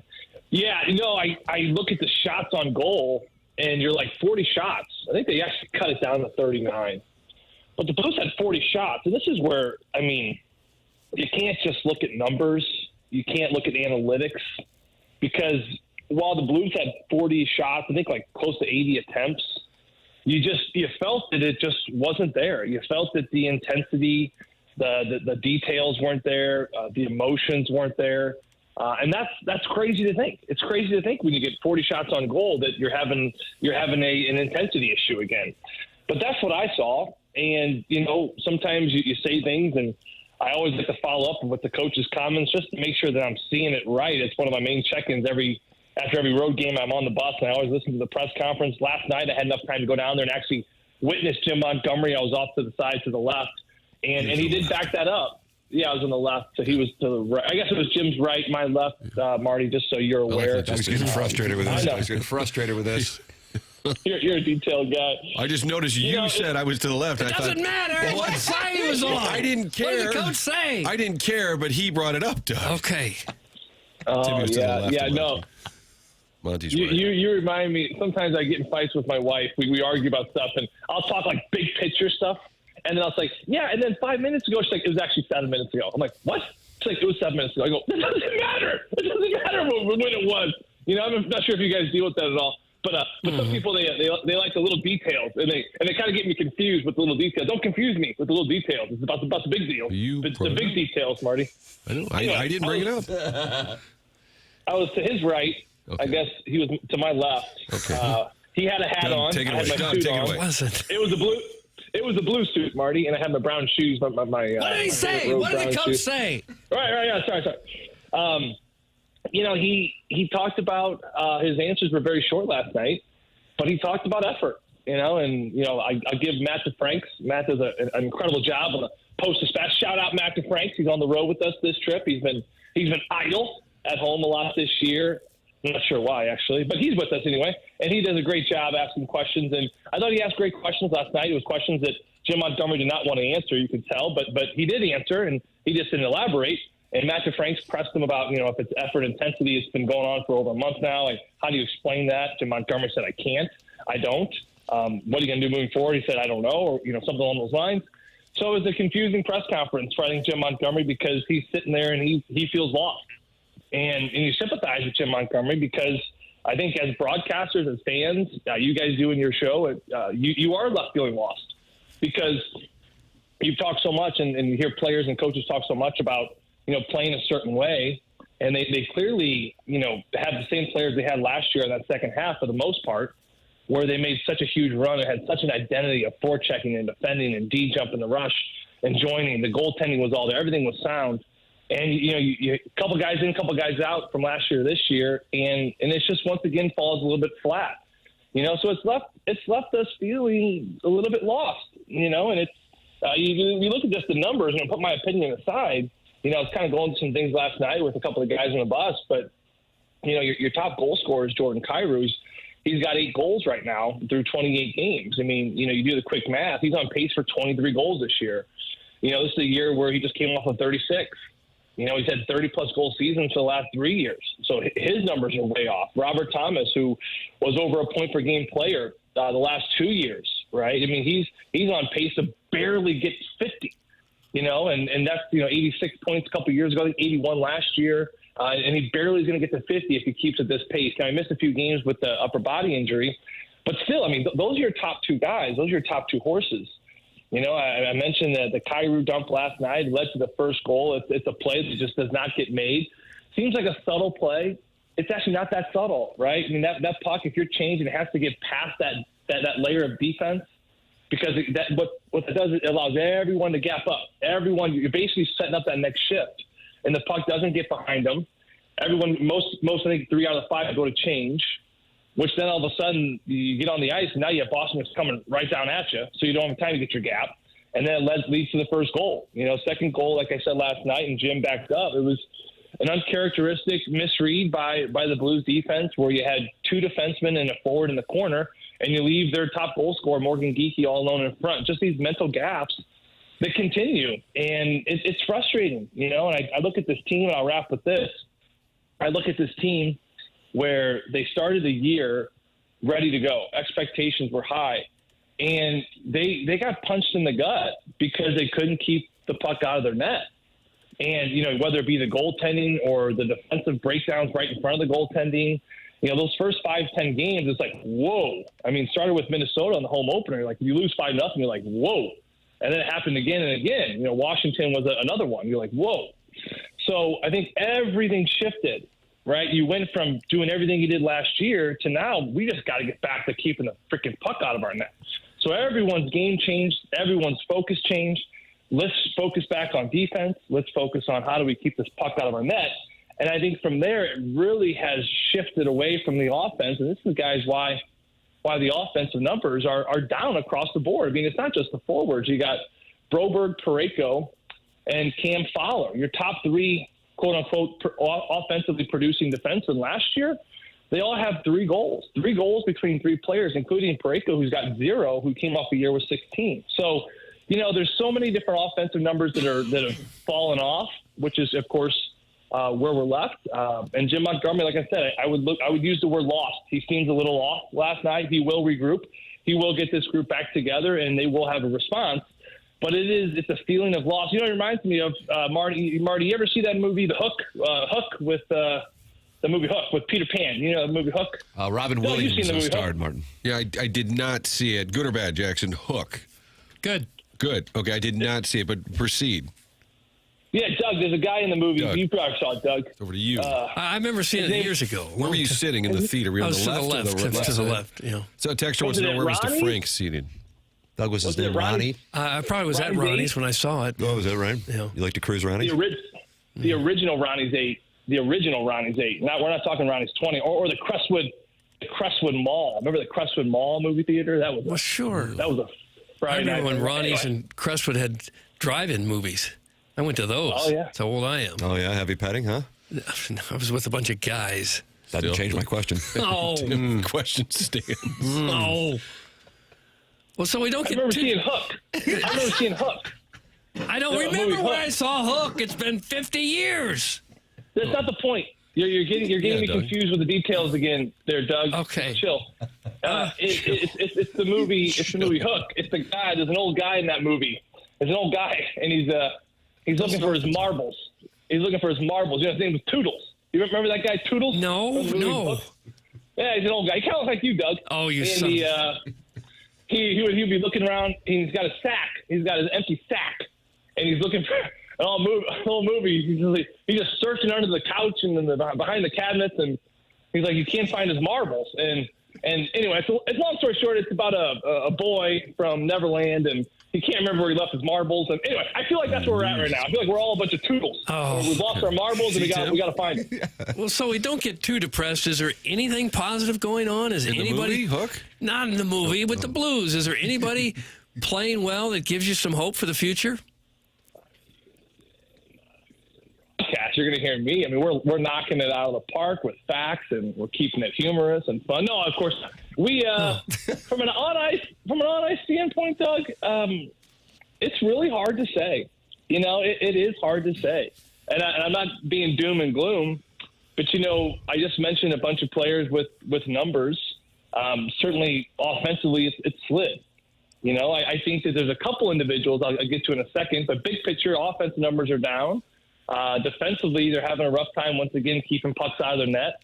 I don't think the goaltending has been where it has been in the past. Part of that is on those two guys. Part of it's on the defense in front of them. I think the goaltending is trending upward. But I just think it's this combination where you can't pin it on one thing because it's it's the balancing act where, goaltending and team defense, they work simultaneously. You got to have both. And as soon as one starts to fall off, they both start looking bad. So it's hard to pin it on anyone. I think that, Justin Falk to me is a player that, with offensive numbers, I think he's been a driver on the back end a lot of portions of this season. I would consider that a positive. I love the way Dalibor Dvorsky has grabbed his call up this year, and he's made the coaches recognize and realize that he's a player that doesn't want to get sent down. But it's hard. It's hard to talk a lot about the positives of this team when they're where they're at in the standings, and it is such a defeated group right now, and it's a defeated group today, and they'll practice today in Ottawa. They have a tough back-to-back over the next couple of days. And there is still this reality that at any point you can turn this thing around, whether it be something fun off the ice like we've seen over the last 5-6 years, whether it be someone gets brought in or, call up kind of starts to spark or something, a power play gets clicking, a goaltender gets hot. We saw Chris Mason, what he did back, I think, the 08-09 season, what Jordan Binnington did, of course, in the 18-19 season. There's so much magic still up in the air. What I'll say is, I've seen this team in far worse spots than they are right now, including that Stanley Cup year. So what I love about this sport is anything can happen. And you wake up every day and you just go to the rink and you call the game in front of you, you play the game in front of you, and you let the cards roll and you see where it goes. What would you do if you were Montgomery? Because if you start benching players, you don't have a lot of talent right now. You got a lot of injuries. So if you take somebody that is one of your better players, you could send the message, but you also then have a less talented team on the ice. I don't think the benching thing works, Marty, personally. I mean, I think it works when you're playing youth hockey and, minor hockey and junior hockey and American Hockey League and the AHL.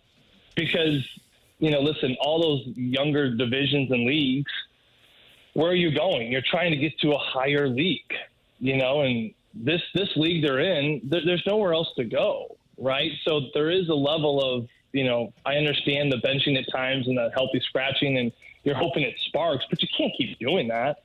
And I think it's a recipe not set up for success. I think it's a temporary one. I think this is how old school coaches used to handle it. The Mike Keenans of the day, where you motivate through fear. We've talked about this a little bit, and I think it works temporarily, but eventually, you always fall back to what you are as a player. So I think that it's really about figuring out a way to get this group connected and together. Go back to the 19th season. It was a night where all the boys went out in Philadelphia, the night before a game, and they had a good time. And they heard that song Gloria, and it just sparks something, right? And that next game, this young kid named Jordan comes up, and no one really knew anything about him. He posts a shutout, and it started just this snowball effect, right? Last year, the Four Nations, they get this Jobu doll, right, from the movie Major League, and we see it in the locker room, and they knew they needed to turn some things around. Someone saw the movie, they put it in the locker room, and they had something to grab onto. Right. I bring up those two examples not because we got to go find something that's superstitious to get us going. What really embodies both those examples is that the players had something that they grabbed onto, that they were pulling the rope together on, and it was away from the rink, but it was about them and about each other. They have to figure out a way to figure out what that next thing is. What is it where they want to step on the ice, and the guy in those skates looks to the left and right and says, I want to play hard for that guy and that guy. And then vice versa, the guys to the left and right are saying the exact same thing. That's what makes great teams great. You even look at the Colorado Avalanche. Yeah, Nathan McKernan is flying. Natchez is buzzing. Cale Makar, best defenseman in the world. They have some great tools. I watch that team play. They play hard for each other. They're playing hard for the guy next to them. They're playing hard for the coach behind them. So really it's about how to establish that. And listen, I don't have the magic sauce for that. I don't know what that looks like, clearly. I don't think Jim Montgomery does necessarily either. I don't think these players necessarily do. But something organic has got to happen where this group has got to start playing for each other more with the level of intensity that you have to match if you want to succeed at the National Hockey League level. Well, since the season's a disaster, the team sucks. Can you at least have the Christmas party? I mean, we need something around here. I was not in studio a week or two ago when it was brought to my attention that the Christmas party is at least publicly not happening. Martin is theorizing that it is happening, and me and my betrothed are just not invited. And there is a lot of disappointment around here.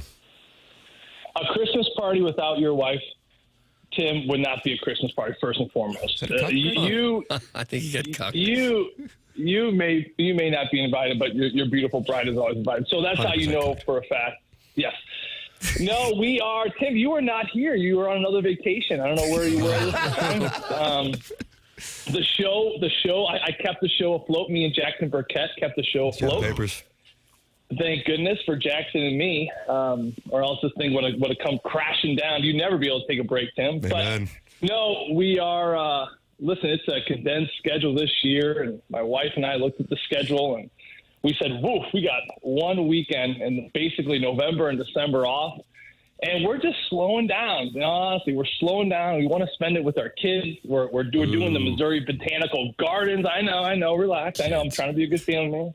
We're going to do the lights at the Botanical, and so we are gonna take a little break this year, but a good break because I'm looking forward to catching up and being around my kids and my wife. So that's exciting. And not to mention, I'm not going to throw out his address yet, but maybe I will on the coming weeks. One of my good neighbors, he's doing it on the same night. He said, "Joe, are you doing that thing?" I said, "I'm not doing that thing." He goes, "Well, I'm going to do that thing, man." I said, "Perfect." It reminds me of why my dad never got a boat growing up because my neighbor had a boat. It's like, why have the party when your neighbor's going to have the party? So this is going to work out even better. So maybe if you guys can really pull it out of me, maybe I'll throw my buddy's address out there, and you guys can just stop on by. They'd love to see you. We'll crash the party. They're actually big fans of the show, by the way. Okay. Oh, is that right? Do I know this person? I think you might, Tim. I'll text you on the side. Right. You might know the guy. He's a good Kirkwood guy. He's a good Kirkwood. They're all good, though. They're all good. Fair enough. All right, Doug. We had a report yesterday that one of your kids kicked another student at school. Yeah. Are your kids feral? My older son, Joey, witnessed Shep, who is going to be in my younger son's class. He showed up and kicked one of my older son's friends right in the shins as he was up there with your wife at the school. And it was to the delight of all of the kids in the second grade. They enjoyed Shep's handiwork. Did he stand over him and say, "Oh, Doyle rules"? I think he did. I think that's how he finished it. Good. Doggone right. It's my boy. Yeah. No, how do you know about that? Yeah. I don't condone it. I don't know what happened. Well, I know Shep's got a big cast on his arm. You know, he broke his elbow last week. So I think he's how'd that happen? He fell off a table. My wife was in charge, so I'm good. I'm in the clear. I had my guy. Fell off a table. I had my guy. Coach, I had my guy. That was not my guy that scored the goal there. Yeah. No, he broke his elbow. And so I think that, he's fighting through, listen, he's the youngest of 5. He's growing. He's getting out of his shell a little bit, but no, I will certainly talk to my youngest, Shep, about kicking, because that is, I got a lot on my plate, with Christmas, and now I got to do this, and do elves still come to your guys' house, Tim? You got those little elves that come to your house? Oh, is that a height joke? No, Doug, is that what we're doing again? Like is that what we're going to do today? Like is that what we're going to do? That's how I took it. No, it's like the little elves from the North Pole. I know, and that's why I took it that way. I do believe my wife is still celebrating the festivities with the elves, yes. I'm not, Doug, you might be surprised to hear this. I'm not real active I wouldn't think so, no. in that process. I don't know where Santa thought it was a good idea to make our lives more miserable. It is miserable. Every day, the elves didn't move. Like, yeah, they were really tired today. I got an email from Big Elf said that they're all really wiped out today. They just didn't have time to. The kids like, the elves didn't move. We're like, they broke their arm or something. Yeah. Master Elf said they all need a mental health day. Is what a lot of mental health days. But I don't know where Santa and the North Pole thought. These dads have too much time on their hands. Time is too calm, and let's really stir it up by sending them all these magical elves. Anyway, we're dealing with that a lot, too, and I got a broken arm at home. But, yeah, I'm going to definitely talk to my little guy, Chef, about that. Shep's got my full support. I like it. It sends a message that this class is coming, and they don't care if they're dealing with older kids. They'll take them down. That's what's happening. That's right. I like that. That's right. You got to fight for your space here. You got to fight for your space. My wife just sent in a text with a request for a question. Ask him if we are not invited because of the jumpsuit zipper scandal. Ooh, yeah. Oh, Zippergate. The Zippergate. No, that's why she's number one on my list if we were going to have it. Honestly, like that. That's like the I get more people to ask me about the Zippergate, Timmy, off when I'm not on your show. Like, hey, I love you on TMA. By the way, what happened at that? I'm like, hey, I got a great story for how much time you got. And I'm getting cucked by the whole area. People, everyone knows that story. Yeah, that was a real deal. That was the real deal there. And for that reason, if we ever do this again, your wife, she's going to be VIP. We're going to throw out the red carpet to make sure VIP she gets bottle there. service. No bottle service. Yes. Yeah, that's nice. Yes. Shot. The whole deal. Joey, we appreciate the updates on both the Blues, the Christmas party, and, of course, the film Hook, which Doug saw at a drive-in theater with 8 to 10 guys in 1995. Directed by Spielberg. Yeah. It was a Spielberg. It made $300 million. How about that? Yeah, Toodles. Lost his marbles. Joey, enjoy Ottawa and Montreal, and we will see you back here next week. Sounds good. Tim, you going to be there? You better believe it, brother. I don't take vacation. You know that. All right. I'll be here then, too. God bless America. Thanks, Joey. All right, then. Thanks, Joey. There he is. That's Joey Vitale with us here on the Callier and Thompson phone lines. A wide variety of updates there on the Blues, Zippergate, and the film Hook, which Jackson says is good. Any other notable stars in that film outside of Robinson? Dustin Hoffman. Julia Roberts. That's The great right. Bob Hoskins. Yeah. Maggie Smith. Probably a Madame. I haven't seen it in a long time, so it might be bad. Music but when by? I saw it as a kid, I thought it was enjoyed good. it. Yeah. Who did the music? I was a big makers? Peter Pan kid. I liked all the Peter Pan. The original's kind of long and slow compared to what you get today. Yeah, but the cartoon, I was really into it. Is it Sandy Duncan that would play? Yeah. Yeah. She was on the Hogan family. And one eye. She always was selling wheat thins with one eye. I think you're right. Hey, Tim, you and your wife can come to our Italian Christmas party. Tell Joey I saw him at the Garden last week, and we talked about how hot you were. That's from the recovering alcoholic from Belleville and Webster Groves. And he went to the game against the Rangers at the Garden, and he also went to the Devils game and the Islanders game, I believe. You call that the tri-state area? Well, it'd just be 2 states, right? Yeah, but I mean, then you got Connecticut. Izzo, and if Patino was in here, we're talking Italian special. We're talking rigatoni, marinara. I don't know if we're talking about that at all. Okay. And you're exhausted. Right. He brought up that he was to the left of Jim Montgomery. He did. I didn't We care spent at all. 8 minutes on that. But why that was mentioned, I felt the need to That's a very follow. good question. I don't know if your perspective changes, whether you're standing on the left or right side of the room. Left to right Probably on your not. dial. We've got so much going on, Doug. I think maybe we do 6 hours today. Oh, why? So much going on. That's a lot of us. Colonel's going to be with us. Charlie Marlow's going to be with us. Design, Air, Heating, and Cooling email today. Conference championship weekend. It might be the last one, depending on what happens. What else? Drops of the week. We got our picks. We got the Design, Air, Heating, and Cooling email. And it's still to come. Watch the program. It's coming in. Chairman Kurt just texted me something. I can't see it. What is it as of note? Oh, you're updating me on some audio requests. God bless. All right. Carpenter Matt's on hold. I guess he wants to. And then no, now. I just got the wraps on. I just got the wraps on. It's TMA 101 ESPN.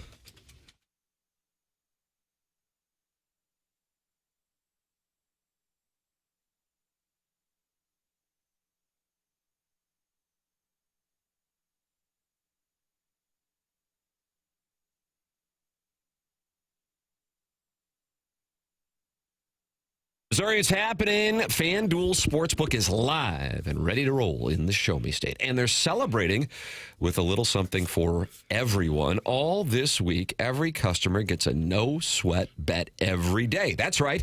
No matter what you're betting on, if it doesn't hit, you'll get bonus bets back to keep the action going. Whether it's football, basketball, hockey, or whatever you're into, you can bet it all on an app that's safe, secure, And built for every kind of fan. The interface is quick, the payouts are fast, and the experience is top tier. Martin, you are eyeing plays. What you got? It's a random game. Jets hosting the Dolphins. I think the Jets are trending up a little bit. Over-under is 41.5. Wow. I'm going to go over there. You're on the Jets. We've been giving money away. Jets, Dolphins, 41.5. Take the over. There it is. Martin has made his play. You can make yours. Download FanDuel or visit FanDuel.com/Missouri to get started. FanDuel Sportsbook now. Live in Missouri. Must be 21 or older in present Missouri. Gambling problem? Call 1-800-GAMBLER. Opt-in required each day. Refund issued is now. Withdrawable bonus bets that expire 7 days after receipt. Max refund of $20. Restrictions apply, including token expiration. See terms at sportsbook.fanduel.com.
Yeah, this is the Cool Mo D one I was talking about.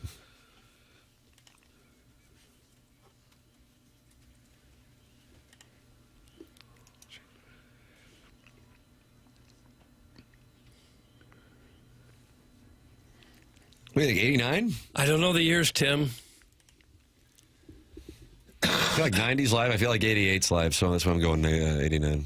You're going 89? Yeah. 87. Not possible. It's not possible. Doug, Escape Club had Wild Wild West, and Will Smith had Wild Wild West? Oh, yeah, you have the film, which they did like a remix of the song. Film not good, song is good. Okay, there you go. There's the official reviews. The program's called The Morning After. It airs on 101 ESPN and the TMA STL YouTube channel, where friends gather and talk it over in the Michelob Ultra YouTube chat. You have 2 hours and 5 minutes to text in a name to be saved. Otherwise, you're not getting your name saved until 2026.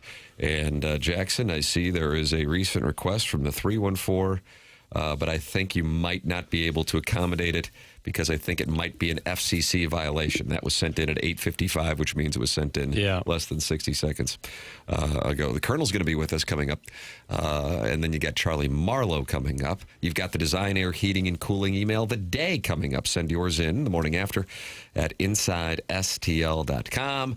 And now it's time for the highly anticipated, always enjoyed Morning After Drops of the week. Morning After Drops of the week. Yeah, you gotta drop it like a hot dog. It's a wonderful drop. Indeed it is. Flip that off. Flip that off. Flip that off. Flip that off. Flip that off. Shut up. It's part of the game. Don't hate the player, hate the game. Not a big wood guy. Can we close the door and run a professional press conference, please? My gosh. Long live BK! Free my boy! Free my boy BK! He's a hoe, and I want that known. Like, I see why he got punched in the nuts. Speaking of Fister. If you're lobbying for a D, it probably speaks to something. I love Peg. I did. Bro, black people love Steely Dan. Like, oh, it's time to do a feature on a guy from CBC. They can kick a football. Ooh. It's been a rough year for St. Louis sports. My goodness. That's annoying. That's bull crap.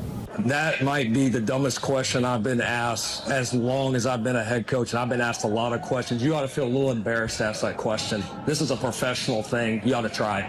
First of all, I'm not a respected journalist. That is a good one. If I like you, do you like me? And Sorry. That was Drops of the Week. Drop, down, drop. Get it. Really good. Strong. Nice. Nice. A lot to it. A little lengthier. Nice. A lot of meat on the bone. Kind of even some callbacks maybe to a week ago because we didn't have one. Bingo. Who was it who got punched in the grapes? Juwan Jennings. But then the Browns player a week later said he deserved it. Yeah. Because he's a hoe. Shelby Harris, maybe? Is that his name? Sounds right. A lot going on there. There's a lot to be. How about this, Jackson? What's up? Guys, love your show. You're doing a great job, Jackson. That's from the Rogue Onion. Thanks, Rogue Onion. How about Really that? Nice. How about that? Some of these name requests are brutal. Rogue Onion used to be pretty much a regular. Well, I mean, he's still texting in. They just don't get read all the time. One of you guys was asking me in the break what happens to Pestis. Chairman, you can confirm he's been on hold for 6 months. Oh, has he? Just time or two. Hear from them doesn't necessarily mean they're not there. All right, the Colonel's going to be joining us here coming up. Get his thoughts on the coming weekend. Is this the last conference championship weekend? I would love it if it was, because that means they would have altered the college football playoff. Are you pulling for chaos? Are you pulling for a team? We got it all coming up with the Colonel, and we got Charlie Marlow and that Mark Hanna Evergreen Wealth Strategies 9 o'clock hour as well. Mark Hanna is online at evergreen-ws.com, and you can call him at 314-889-0503. If you are just starting out, if you are sitting there going, man, I'm only a handful of years away from retirement, and anybody in between, having a financial advisor, man, I can't tell you the importance of it. I cannot overstate it. Mark Hanna is a wonderful person, and somehow a phone call with Mark Hanna of Evergreen Wealth Strategies makes you feel better about your financial situation because you've taken the first step to learn more about it and get on the right track for what your and your family's goals are. 314-889-0503.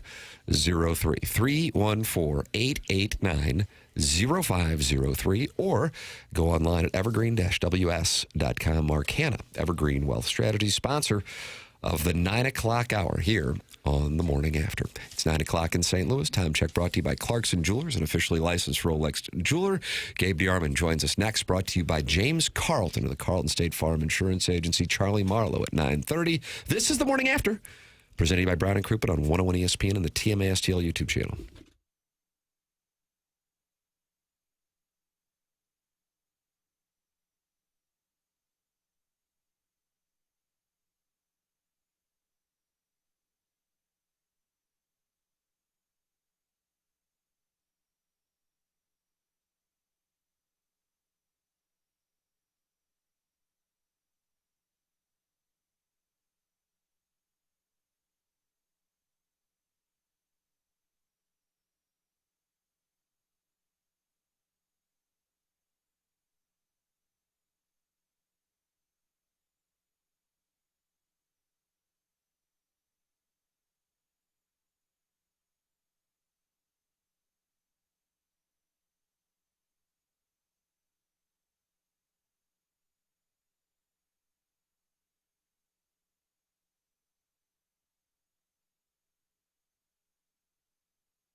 This is Jackson with the Sports Center update, and that's brought to you by Saliga Heating and Cooling. Blues lose last night, off today, back in action tomorrow to take on the Ottawa Senators. That's going to be a 6 p.m. puck drop. Pre-game is going to start right here on 101 ESPN at 5 p.m. That was another Sports Center update brought to you by Saliga Heating and Cooling, a Daikin heating and air conditioning dealer.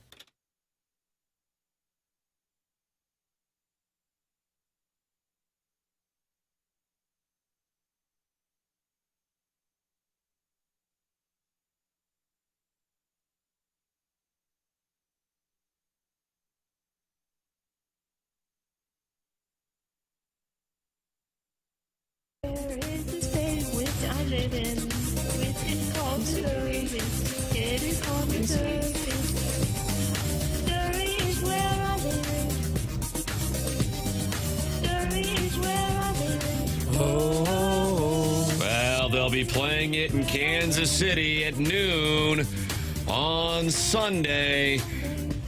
All the eyes of the nation are focused on Notre Dame being left out. Miami being left out? I don't know. I don't know who's going to get left out. What are you going to be watching, Jackson, at noon? You going to be watching Missouri, Kansas, or the college football playoff? Missouri, Kansas, with not even a second of hesitation. Yeah. Got to be honest with you. I'll be watching the college football playoff rankings. But hey, you know what? Some people like some things. The Colonel likes everything, and he joins us right now on the Callier and Thompson phone lines, brought to you by James Carlton here on the Morning After 101 ESPN and the TMA STL YouTube channel. Morning, Colonel. What's the word, Colonel? Nothing, man. Just hanging out. What's up? Are you going to Kansas City? I am not. No. We'll do a post-game show. Drew's going up there for us. We'll have a video guy up there, but I am not personally traveling. Yeah. The weekend is a substantial one, both because you have Missouri, Kansas, and you also have the college football playoff festivities with these games that may or may not continue to exist, probably pending on what takes place and how much chaos occurs from the festivities. What is your expectation when it's all said and done with what they do with the college football playoff? I know they pushed the deadline from December 1st to after the playoff in January. Yeah, I think so. You're asking my expectation for the playoff. I mean, the Big Ten's been pushing for a larger number. Then there's the talk of just automatic teams. What is your expectation that they would actually do for 2026? Oh, well, it's probably going to go to 16, I would think, because we just keep thinking, well, if we just get a few more teams in, then there won't be any argument. We put 68 teams in the NCAA tournament and spend 2 hours afterwards complaining about the team that didn't get in. No matter, like Vandy's trying to put an extra game on the schedule as if they could get in. By the way, Vandy's not one spot out of this thing. They're behind Miami and Texas. One win isn't putting them in unless, like, Notre Dame agrees, yeah, we'll play you and just put our spot at risk. Let's see how that goes. But next year we'll complain about number 17, and then they'll go to 24, and we'll complain about number 25. There's always somebody that doesn't get in. It's fine. You know the rules beforehand. So just go do what it takes to get in. If you finish number 13, sorry, man, that sucks. You probably should have been a little better. The Vanderbilt plan about adding some kind of game that wasn't even on the schedule, that'll never work, will it? Is that just a complete fantasy? Look, Diego Pavia's tweeting at Trump to sign an executive order. That actually seems probably more likely than adding a 13th game. Yeah. I mean, it's ridiculous. You know what the rules are, and they might change the rules. But, I'm sure there's going to be outrage if Duke wins the ACC and 2 G5 teams get in this thing. I'm sure there's going to be outrage about that, and we'll need another lawsuit, or we'll need I don't know. You know what the rules are. Just go be one of the top 10 teams. And it's never going to be without argument. I mean, if Notre Dame gets in over Miami, then I'm sure there's an argument about that, and it's a valid argument, but I don't know what to tell you because it's a committee. You have 136 teams and you're taking 12 of them. There's no way to balance schedules and just, say, well, this team won a tiebreaker over that team. I mean, who knows how it works. I think the issue is there's still, it seems to be, right, some subjectivity in that room where they just kind of say, well, we went back and watched a game. And I think that's the part that's so infuriating, is that it's not crystal clear, like, what the standard is. But, like, how do you avoid that? I mean, how do you break a tie between BYU and Texas and Miami and Notre Dame and Vandy? Only two of those teams get in. How do you decide? Like, there's no other way to do it. You can't say they all play in different leagues with completely different schedules, and I don't know how you do it other than is there an equivalent of like a net, the net ranking in basketball, which is it used to be the RPI that they would default to? Right. Is there some? I wonder if there's an analytic that can spit out which one is higher in the football world. I mean, there's like the Mountain West picked the teams in their conference title games by basically taking 5 different computer rankings and averaging them out. You can do that if you want to, but then people are still going to say, well, that computer screwed our team. But, I mean, then we're just blaming the computers as opposed to human beings.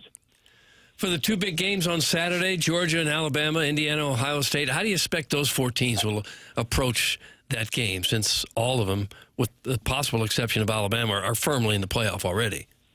Yeah, I think Alabama's the only one in any danger. I think obviously the Big Ten game is for the number 1 seed. Georgia could get number 2. I've argued I'm not sure.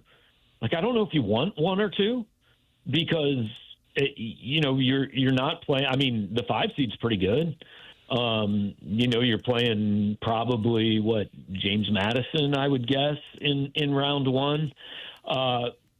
But for Indiana, winning the Big Ten 13-0 would be a huge deal. I think that game matters more to Indiana than it does to Ohio State. The SEC game certainly matters more to Alabama because I think they would like to avoid any controversy and be in on their own merit. They've beaten Georgia twice. I think they would have to be seeded.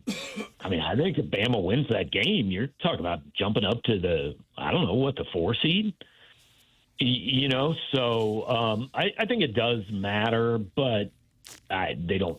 All 4 of those teams are getting in. Gabe DeArmond with us, brought to you by James Carlton of the Carlton State Farm Insurance Agency. He is with us on Mondays. He's with us on Fridays, and James presents him both times. 314-961-4800. You may have heard James talking about it, and he doesn't run around with these sales every single week. He said in his 18 years, he has not seen auto rates as low as right now. BK made the switch. Jamie Rivers made the switch. You can make the switch, 314-961-4800, or go online at carltoninsurance.net. That's James Carlton. If your insurance costs a leg and an arm, call James Carlton, State Farm.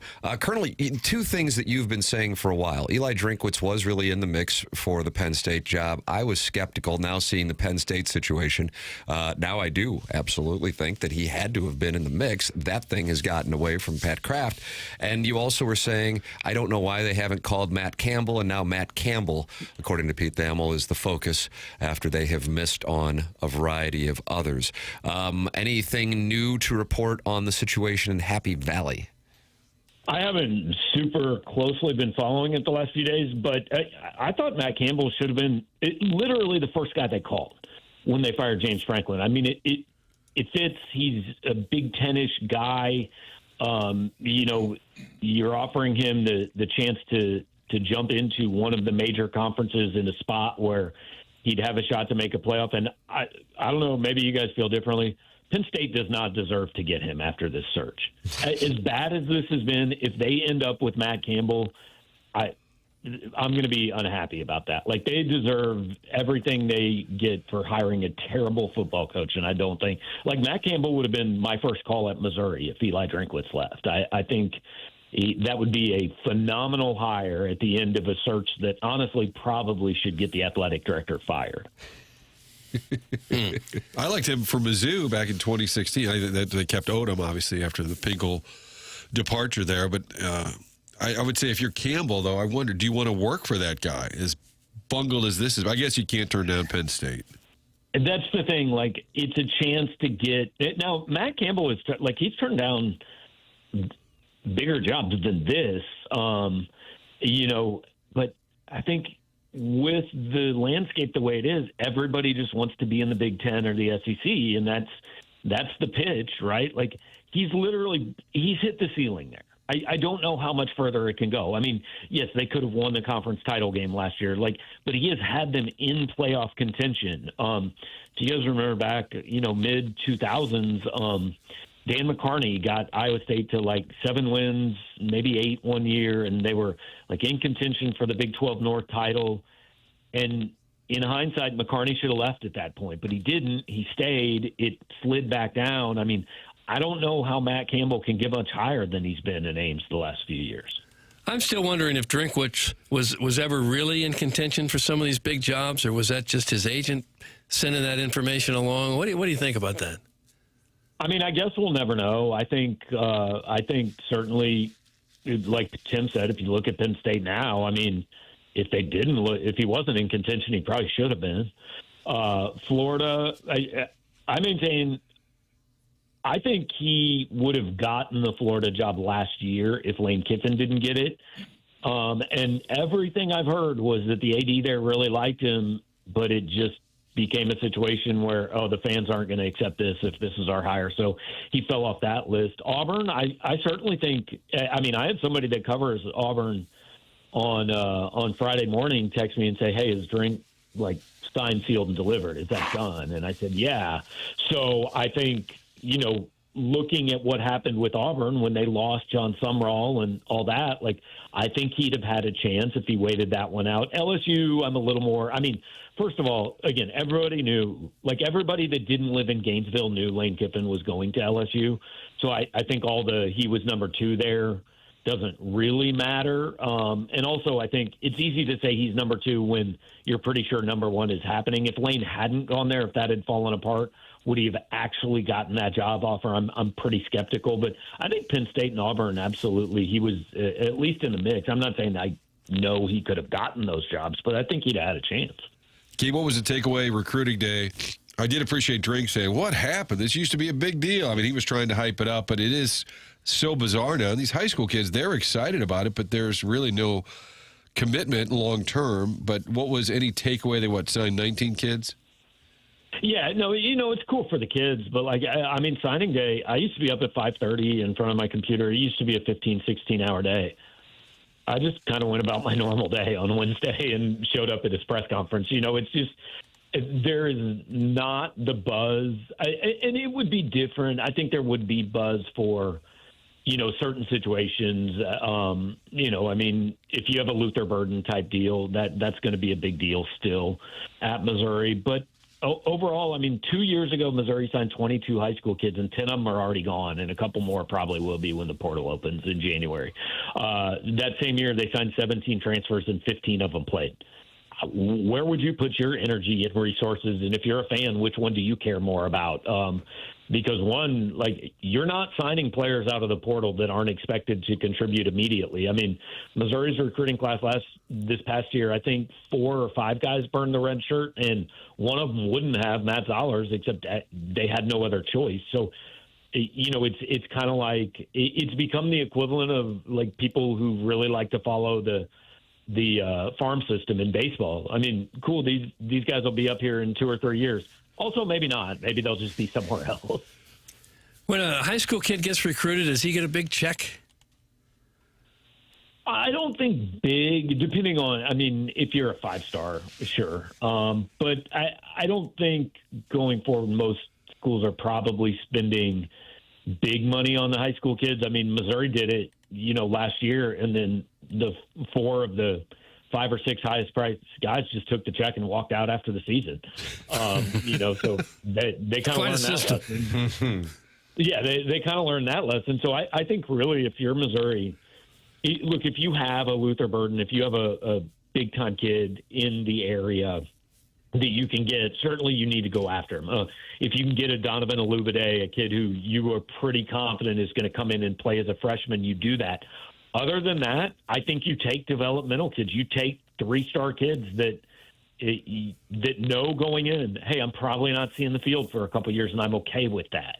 Now, they could obviously still change their minds and not be okay with it, but I don't think you take the kids in between that. You either take kids that are going to play right away, or developmental kids that know this is going to be a 2 or 3 year process for them, because I think the kids in between, the problem is they're ranked highly enough that they think they should play right away. And if they don't play right away, they're probably leaving. Gabe DeArmond with us, brought to you by James Carlton. We started out talking about that Missouri-Kansas game.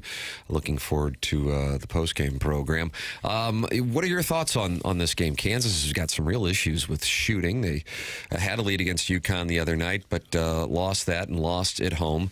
Missouri had their lead, and as you wrote, the final, 60 seconds of the first half when they were up 12 and gave up 5 points, that wound up carrying over into the second half, and then the open looks that Notre Dame was able to get killed them. Your anticipation of what we will see on Sunday in Kansas City between the two longtime rivals? I mean, I think part of it is whether Darren Peterson finally plays for Kansas or not. I don't know. I have no inside information, but that seems like something Bill Self would save him for the Missouri game and debut him there. I mean, generally considered the number one pick in the NBA draft next year. So that obviously makes a huge difference for KU if he can play and play well. I think there's a big difference between losing a lead late against Connecticut and losing one late against Notre Dame. I mean, this Missouri team, played one real game, and even that, I don't think Notre Dame's a tournament team. It may be, but not a surefire thing. And so Missouri has to prove it can win a game like this that Kansas kind of has already. I think Missouri has the ability. I don't think this is maybe an elite Kansas team, at least not without Peterson on the floor, but it certainly is more proven. And I think for Missouri, and I've been banging this drum for 2 or 3 weeks, they got to get Anthony Robinson going. Yeah. If they don't, this season's not going where they think it is. The Colonel will be on the postgame show. Missouri and Kansas, 12 o'clock tip on Sunday in Kansas City as the rivalry is renewed, this time in Kansas City. You'll catch that on Power Mizzou and on YouTube. Colonel, always appreciate the time and the perspective, sir. Thank you so much. All right, thanks, guys. Have a good one. You too. It's Gabe DeArmond with us here on TMA 101 ESPN. The program presented to you by Brown and Crouppen, online at brownandcrouppen.com or by calling 314-222-2222. Brown and Crouppen, longtime TMA presenting sponsor, and we ask that you support the sponsors. On board with the show, the name of the game is making sure you do business with the companies you hear supporting the program. And Brown and Crouppen has been supporting St. Louis now for more than 45 years. Founded in St. Louis in 1979, they are local. And don't you want a local law firm, one that knows how to handle the ins and outs of your case in the local environment? If you are in need of an attorney, that's where Brown and Crouppen comes into play. They are part of our community. After an accident, money can be tight, and that's why they offer so much for free. First call, free. First consultation, free. Stuck at home or the hospital, they come to you for free. At Brown and Crouppen, you pay nothing up front. They don't get paid unless you get paid. And when you're a Brown and Crouppen client, all your questions are answered for free. Get the facts from Brown and Crouppen. If you think you may need Brown and Crouppen services, call 314-222-2222. Or go to brownandcrouppen.com. Make sure you let them know you heard about them on The Morning After. The choice of a lawyer is an important decision and should not be based solely on advertising. What a glorious return coming up here in a matter of moments in this Mark Hanna Evergreen Wealth Strategies 9 o'clock hour. Charlie Marlow, not the AI version, but the real one, is going to be with us indeed. Yeah, the Callier and Thompson phone lines. That is next on TMA. Watch it on the TMA STL YouTube channel.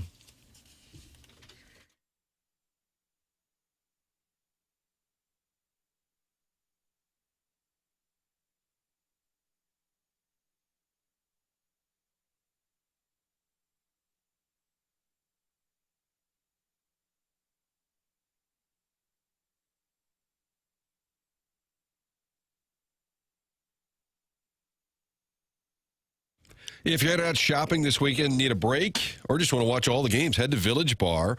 The added perk on Saturdays right now between noon and 5, the tasting room for 1879 Distilling is open noon to 5, Saturdays only. That means you can sample the great products, the 1879 rye, the bourbon, the Red Barn vodka, all of these available. The tasting, you can also check out the distillery. This is all right next door. It's a really cool spot. It's a gift shop, tasting room, kind of a little speakeasy spot that's connected to Village Bar. It's a little-known secret, but it's open now on Saturdays, noon to 5. So if you're up there watching the games, football, college basketball, enjoying a cheeseburger, the waffle fries, you already know about the great menu, the great food at Village Bar.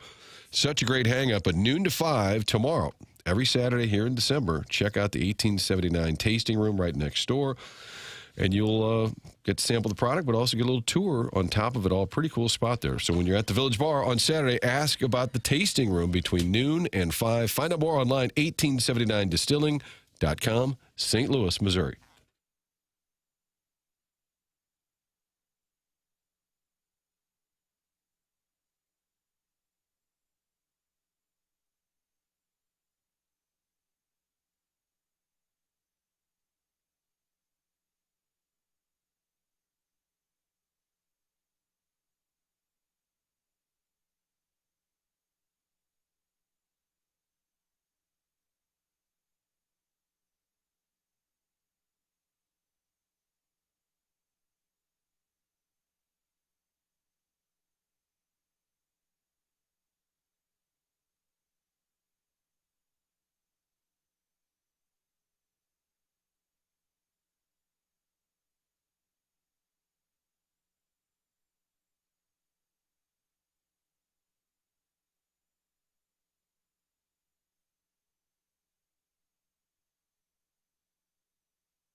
Well, Doug, they'll be playing it in Indianapolis tomorrow night. Whose fight song is this? I assume it's the Buckeyes. It is. Yeah, Sir Chuckles Marlow. He's going to make a glorious return to this presentation. The presentation, of course, called The Morning After, and it's presented by Brown and Crouppen on 101 ESPN. Mark Hanna, Evergreen Wealth Strategies. 9 o'clock hour. Tim McKernan, Doug Vaughn, Martin Kilcoyne with you on this presentation. And coming up, we will have Charlie Marlow joining us on the Callier and Thompson phone lines. We will have the Design Air Heating and Cooling email today, the morning after at InsideSTL.com. And you can email in for that Design Air Heating and Cooling email of the day and compete against the greats. Doug, you know anything about Design Air? I know you like a guy named Adam, right? He works over there? Well, Adam's been to my home. He's bold and he is daring, and he'll get his head right there in the furnace and get it cleaned out. That's what he did for me, and that's what one of the Design Air technicians can do for you. If you have a furnace, especially if it's gas, it's important to get it cleaned out every now and then, or you could be having some problems there. At Design Air, they'll be happy to come out, take a look, see if everything is okay. They do that kind of service on the regular for a lot of their customers, and they've been doing it since 1904. That's when the company started, and here they are 121 years later, still thriving, still got a great business going because they do fantastic work for the people of St. Louis. At Design Air, they believe in honest work. You're never going to be sold something that you don't need. Whether you're dealing with the summer heat or the St. Louis cold, they've got your back with dependable service and no pressure solutions. Visit designairservice.com. Schedule your service today. Design Air, comfort you can count on since 1904, and of course, home of the handsome repairman, people like the Rugged Joe. Oh, wow. Had the Rugged Joe at our house a couple of Fridays ago. Tim, updates, Jamie Rivers. I did inquire early in the show. We talked about Alanis Morissette being from Ottawa, and I said, this is obviously important here. Did you date Alanis Morissette? Yep. He responded immediately, who is this? Jamie Rivers and I, very tight colleagues. He said the story is very true. He said it was before her stardom. He said, I may have contributed to some of her anger. Oh, well. nice. That's an Ottawa update. Talked to Tom Ackerman yesterday. No radio wars there. Talked to Tom, big Indiana guy going to the game. Oh, wow. He's going to Indiana-Louisville basketball and then going to the Big Ten title game. And he said, for Hoosier fans, this game means a ton. He said, because we never have a chance to beat Ohio State. That's so they're what I would taking think. it serious. And he was reminding me when Signetti got that job a couple of years ago. Remember the basketball court? He had the mic, and he said, Michigan sucks. And then the people roared. He said, so does Ohio State. So does Purdue. And he just started going through all the Big Ten teams. And when he arrived, people were like, oh, who's this clown? James Madden talking smack. Well, he's been able to back it up. And I think because I talked to Ackerman yesterday, Charlie's dodging us. We're having some phone issues with the Oh, is that right? Well, there's something going on with this phone because it wouldn't ring through. Yeah, I kept getting dial tone for whatever reason, and then just texted him to call us. Got Denny Hamlin on the other line. So he might be on the phone. I don't know what's going on. All right, Doug. Well, you know what we'll do? We'll battle through. Okay, what Signetti has done at Indiana can't be overstated. I mean, this program was a doormat for decades. They had nothing for decades. And to do what he's done in the Big Ten, no less, and now they're just a dominant team, it's really pretty incredible. That's my hot take. Hey. I just wanted to say just how incredible it is. We're going to pick later, too. Yeah, we got the picks. All right, we got the big weekend. There's Chuckster calling in right now. Charlie Marlow joining us right now on the Callier and Thompson phone lines. The Ohio State Buckeyes, Doug, 4.5-point favorites tomorrow. Your total 47.5. And keep an eye on this. Anthony Stalter brought this up on the Spread Zone. The Big Ten championship game has gone over all but 3 years in its history. The total 47.5 tomorrow night. Morning, Chuckles. Good morning, fellas. How we doing? We're thrilled to have you on the program. Jackson was cursing you, though, because of whatever phone situation you had. Martin theorized you're on the other line with Denny Hamlin. You know what? I swear my phone didn't ring, but it is what it is. I saw your text, so yeah, we're all good. Hey, Martin can't complain. Okay, did you hear what Martin tried last week with me? Oh, no, I'm not familiar with what do we got going on here. So Martin's there, right? Yes. Thanks, buddy. Did I not text you? Well, I have to say, I wasn't listening before, so I just want to make sure. I know you guys take a lot of vacations and all that. Every time we have a guest on. I know. So last week, there's this blizzard, and Martin texted me on Saturday because clearly his sports final guest had canceled because of the snow and was like, hey, can you come in tomorrow for a segment while there's 6 inches of snow on the ground? But you're a trooper. You're a Toledoian, and you can handle it. Other people melt with the snow. You're bold. You're brave. You've got a big old pickup, kind of a Hoosier in Glendale, and then you could make it in, was my theory. I know, and I will do it. But we were doing the whole Christmas tree deal on Sunday, so I'll come in another time. I'm sorry. No, so you said no to him. Wow. So no, turned me down. He said, "I'll get in there at some point." Okay, but somebody had to cancel, right? No, I think what it was, we had a couple of reports lined up. I wasn't clear on my math. My Sunday night math. We don't really need guests on Sunday as much as we do during the week. So I wasn't sure what my math was, and I theorized you and I could like tape something and maybe have a part of it on Sunday, another part 2 on Monday. But it's neither here nor there, Chuck. The real issue is you and Jackson being sideways over Landman. You texted me yesterday, and that started this whole beef. Yeah, I was listening yesterday. I was driving to Kenny Wallace, big open house, big live show. And I will say to Jackson, I have not watched any of the episodes this season yet. And I liked your description. What was your description? It was potato chip television show. Yeah, potato chip. I like that a lot. Thank you. This is obviously for content here. My only little issue was I just think it has more substance than you let on.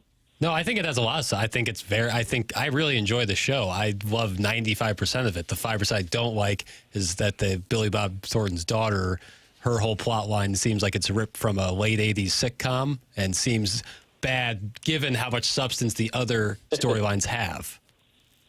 Okay, I get that, but also, I mean, this is a show for guys. Guys it's gotta get, you gotta share it up.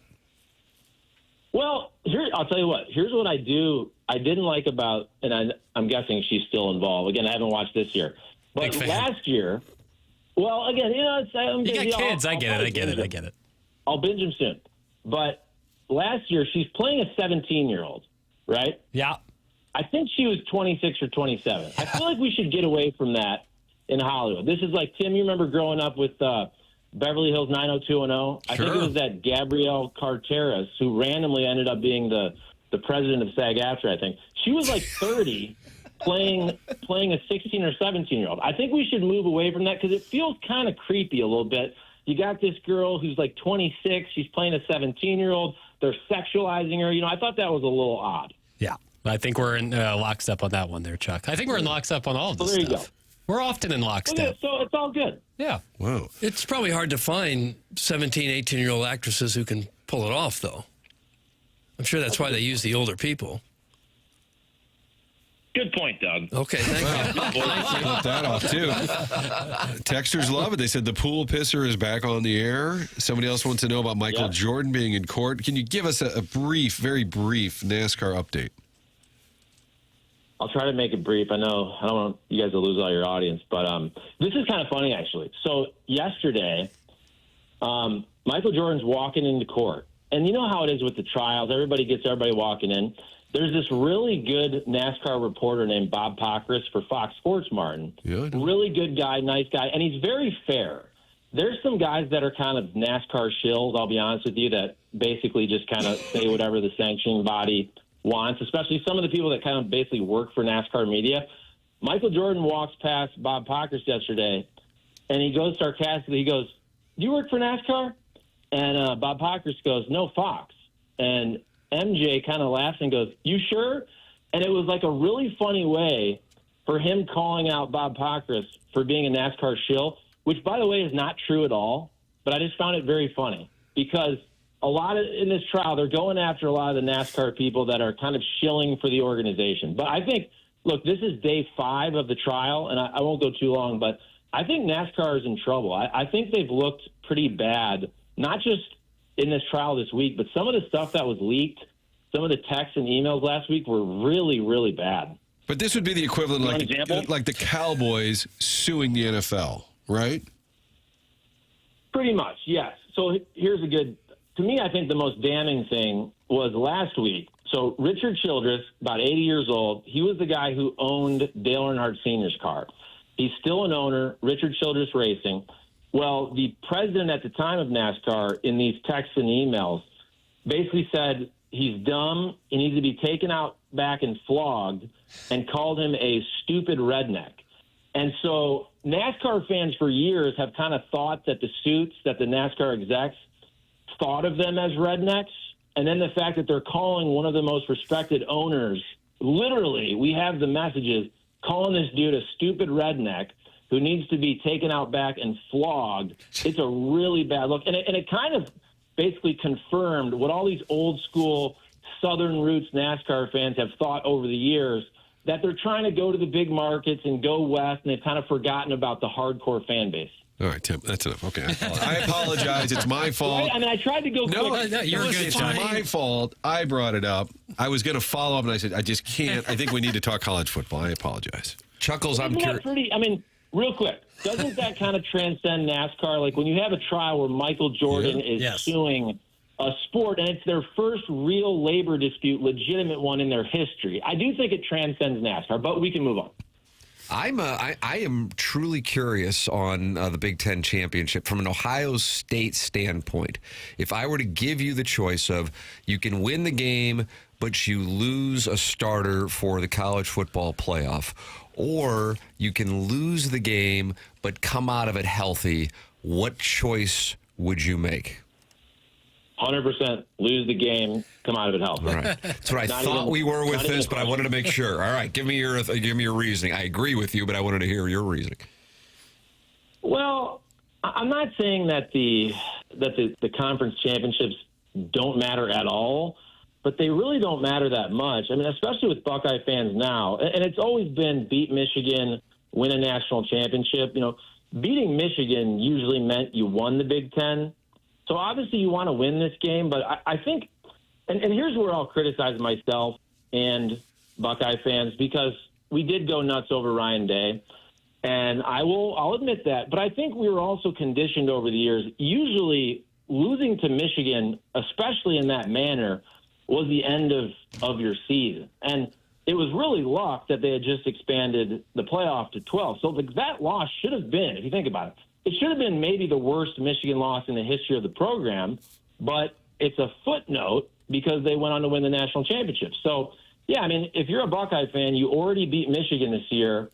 Clearly, you want to go to the playoff healthy. And here's another thing. Like, we used to go to this game every year, like 2015 to 2019. Then Michigan kept winning. Me and my brothers and cousins would go. And we were trying to get tickets.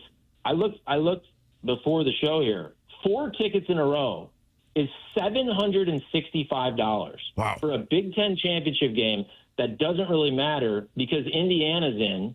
I don't believe they've ever been in this championship game. Plus, they clinched on the Friday night, so like all the Indiana folks can get the tickets for a game in Indy. That's just like, to me, that's insane. That's the price you should pay for a national championship or a quarterfinal or a semifinal game. Yeah, I would imagine that the split is going to be heavily Indiana as opposed to Ohio State in the building tomorrow night. For sure. I will say the one thing about Buckeye fans is they did kind of get used to that being a thing where they would go every year. And you know, that's kind of it shows where the program is, where you're expecting to get to Indy every year. We kind of did. So Buckeye fans would kind of make that part of their, you know, early December trip, and then Michigan, you have COVID, then Michigan wins for 4 years. So I still think Buckeye fans will show up, but I agree. Indy fans will be a larger contingent. And then if you're a Buckeye fan thinking about spending some money on tickets, I think you got Cotton Bowl. What are the other sites? But I mean, you know, if you want to watch this team make a run, potentially, you got to make some flights and pay some big tickets for the playoff. I think it speaks to the diminished importance of the college football conference championship games that you have number 1 versus number 2, both undefeated, both with some damn impressive wins. And also, and I'm not saying that, we talked about this when you were in studio a couple weeks ago, the Big Ten doesn't have the week in, week out gauntlet that not every SEC team, but most SEC teams would face. A&M didn't really face it this year. But so they're finally getting to play each other, and I feel like it's kind of like, oh, yeah, it's a footnote. If these two teams were playing for the college football playoff or for a spot to get into it, I wouldn't be, I mean, I'd be so excited about it, but I'm going out to dinner tomorrow night and I'll be like, oh yeah, I'll catch the end of it, whatever. And I think that speaks to where the state of conference championship games now and going forward. Yeah, I agree. And one thing, I've never been a big fan of conference realignment. I know Mizzou fans will probably disagree with me on that, but like, especially now that the college football playoff has expanded, I just hate the fact that there's not really a Pac-12. I hate the fact that the Big Ten and the SEC have, 16 and 18 teams, whatever it is. Like, people were crushing Ohio State this year for their schedule, which I 100% get. What do you got, 18 teams, and you play 9 games? So that's kind of a dice roll on who's going to be good. And I know the SEC is deeper, but if you look at Ohio State, last year they played Indiana, who was very good. They played Oregon, who is obviously number 1 in the country. They played a good Penn State team. This year, they don't have Oregon. They don't have Indiana. Penn State sucked. But if you look at next year's Ohio State schedule, it's really, really tough. But if you have 16 or 18 teams, kind of luck of the draw, you could have a schedule that is either really tough or is pretty soft. And that's kind of the core issue right now, is so much of a team's perceived success revolves around what you just called the luck of the draw of the schedule. Texas A&M didn't do anything wrong. Hell, they took a game against Notre Dame in South Bend. But as it turns out, the best win that Texas A&M has in the SEC is what? Missouri. Is it? I mean, is it? I mean, it might be. And so you look at A&M in the SEC and you go, okay, the only team they beat in the SEC of, in the top half is in Missouri. I don't even know if it is in the top half when it's all said and done. So much of this is kind of like, and when we were talking about the Penn State job, going, yeah, Drinkwitz might go there because if you look at their schedule next year, they get to dodge a bunch of teams. And that does go back to the expansion point you made. Yeah, and as a Buckeye fan, I'll say this. I don't want to say, I'm not scared of or don't respect Texas A&M, but if there's one SEC team you don't want to see until the championship, to me, still it's Georgia. And maybe I'm wrong on that. And then here, I want to throw this to you guys. I think one of the great reasons that it was good they expanded was because if you look at the first year of the 4 team, when Ohio State won it all, they were the 4 seed. I believe, correct me if I'm wrong, I believe there was a year where Alabama was the 4 seed. And that kind of showed you that, you know what, in some years, probably a 5 or a 6 could have won it. Now, last year was weird, but Ohio State wins at, what were they, the 8, I believe? Doug with a... I don't remember. Yikes. I don't know. Jeez, Okay. Doug. Either way, I think they were the 8. But my point is, I think in some of these years, the best team could be the 5th seed, could be the 6th seed. And I bring this up because I probably wouldn't say this in any other year, but I think there's a team that could be left out of the playoff that I feel like could actually win the college football playoff. 100% agree what with team do you think that is? Multiple. I mean, take your pick. I think Notre Dame. I don't think Texas gets in. I'd like to see Vanderbilt get in, but I don't think they could win it. But Notre Dame, Texas, or Miami, I think if they were actually in it, I think they could win it. And I agree with you. Most years you couldn't say that. Who do you see it as?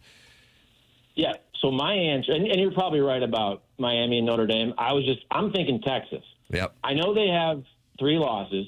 I know the loss to Florida is a bad loss. But, early in the year, Arch Manning was terrible in that game. At Ohio State, they play him within 7 points. Who've they beaten, right? Texas A&M. They've beaten Oklahoma and Vandy. They have 3 very impressive wins. So I'm not saying they'd be the favorite, but if you ask me, do you think Texas could go through the college football playoff and win 3 or 4 games? That wouldn't surprise me, is what I'm saying. Yeah.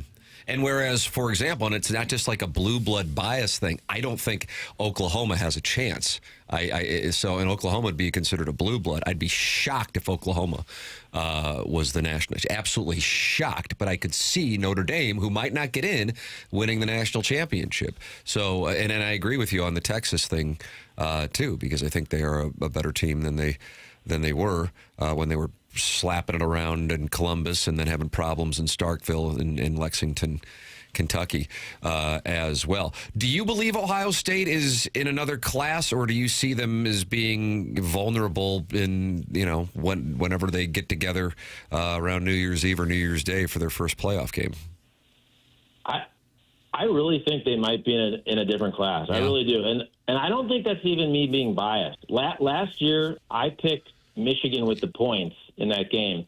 I never thought Michigan would win that game. But I usually go into the Ohio State games, trying to take emotions out of it. And I don't know what it is. We always joke in sports about flipping a switch.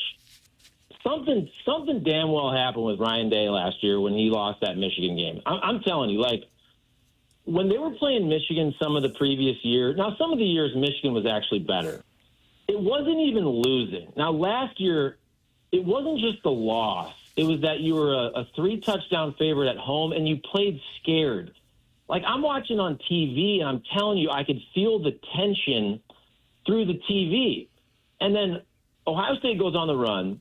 You know, they go from essentially not winning a big game in almost 4 years. And I don't mean to take a dig at Indiana, but I mean, like, for Ohio State, big games, Michigan, college football playoff games. They hadn't done that for almost 4 full seasons until the college football playoff last year. And now they win every freaking game. They cover all these games. I think they've won, 7 games versus top 10 teams. You can make an argument last year's last 4 games is the best 4-game run in the history of college football. And then, so the Michigan game couldn't have started worse for Ohio State. You fall behind 3-zip, you throw the pick, so it was You're down 6-zip, you're on the road, the weather's bad. The weather didn't necessarily favor Ohio State. And it's not just about them winning. They kind of even panned to Ryan Day, and it was a different feel than last year. It didn't feel like they were rattled. It felt like they were just cool. They were just going to, get past this, and they methodically showed they were the better team. And that's honestly what I said. I said Ohio State was going to win like 31-10. I don't remember the score. Was it 28-9 or something like that? And I also think there's something to Ryan Day kind of de-throttling this year and shortening these games. And he knows that it's going to take, 16, 17 games, and he wants to stay healthy. It does kind of feel like this Ohio State team can, find another gear when they want to. But then again, maybe their schedule has just sucked. So I don't know. That's where I do think, because the schedules are so odd, this could be a fun year where you don't really know how good everybody is. Chuck, other than nights and weekends free spent with your family at home, what are your biggest regrets leaving the 2 Fox? Missing that celebrity? You know what? Yeah. I would, I'd be corny here, but I'm not going to. I'm going to give you an honest, genuine answer. I miss you, Martin. I miss the friendships. I miss, Jober and Roman. And I will say that because I'm 90% work from home, basically, or from my laptop, which I really like. I mean, I like the fact that I can just work from anywhere. It's great. But I do think it's good to see people. It's good to have friends at work and colleagues and the water cooler talk and all that. So, that's something I definitely miss. I definitely miss all the people at Fox too. So and you guys too. That's why I want to, I'll come in every once in a while. Well, that's what you would think, Tim. So what he's saying is he misses the interaction, yet he's invited to the 2 Fox on a Sunday, and we'll postpone it. This show, it's usually over the phone. I'm just saying those opportunities are there, Charles. First of all, I am very busy. I mean, I was editing a story right when I did this call, which is great. I'm not complaining whatsoever. But again, if people missed the first part of this call, and I feel like it didn't really hit home, but Martin only invited me after there was the only biggest blizzard. The biggest blizzard in St. Louis. He invited me the day before, and I don't know if I believe him. I think someone else canceled. But again, I will come one of these days. Unclear at this time. It'll come out in the trial, okay? It's all going to come out in the trial. I still can't get past the idea you want more NASCAR talk? I'm still upset for you that you can't afford the $700-some-odd ticket to go see Ohio State tomorrow. Is this because your podcast has been such a financial disaster? That's Francesca. How dare you, Doug? Just because we're our own marketing department. Best month ever in 4 years of Kenny Wallace. Really? Almost 4 million views. It's big numbers, man. This Chuckles has it figured out. In November alone, this NASCAR lawsuit is like God's gift to content. It really is. That's why I hate to say it, but I want this NASCAR lawsuit to go, and they just keep appealing it, and it goes years and years and years. It's so salacious. I know you don't want to talk about NASCAR. No, it's fine. My colleague, Kevin Ryan, saw the great Jess Marlow the other day. They were both working out, and she said to Kevin, Charlie's knee-deep in all this NASCAR trial. I'm like, see, it's a thing. Oh, it's we're putting out 2-3 videos every day on it. But, Doug, don't you think it's always about the money, but it's not about the money, but it's about the money. But isn't it about the principle to pay $765 for as Tim said, a conference championship game that doesn't really matter? I remember I never paid big money for tickets. I went to an NBA Finals game years ago with my cousin in Miami with LeBron at the peak of the Heatles. it wasn't close to $765. That's nuts. Yeah. What about parking, Doug? I just Where thought do you at draw the Indianapolis line? you could stay at Henson's place, maybe save $1 that way. Yeah, that's about him. Does he still listen? Oh Yeah. God, yes, he is. He is a very active texter. Good for him. He's a good guy. Our audience has a lot of free time, Charlie. I don't know if you're aware of that. You do not have free time. Our audience does. So, okay, and I tell you guys this. If I know can I call them your competitors? Can I not mention the show that's on the other? Oh, the Cat and Cam. The Cat and Cam. Yes, I'm half joking.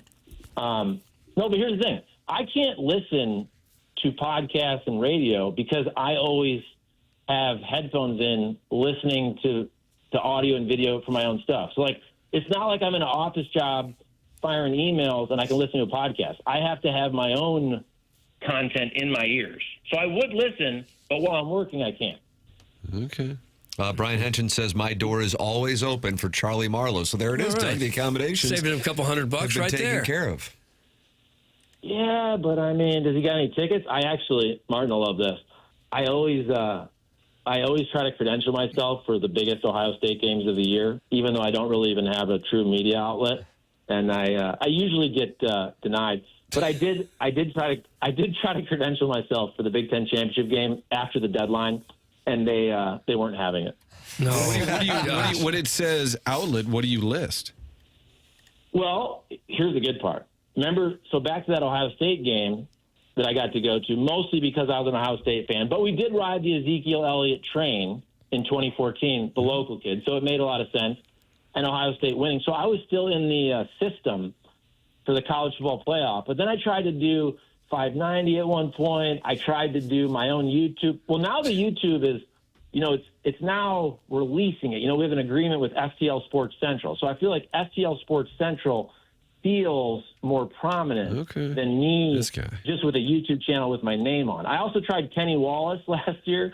The dude's like, this is a NASCAR channel. And I was like, but I go, hey, but NASCAR is like a southern sport, This is SC. I think it was Ohio State, Texas, whatever it was. But he wasn't buying that either.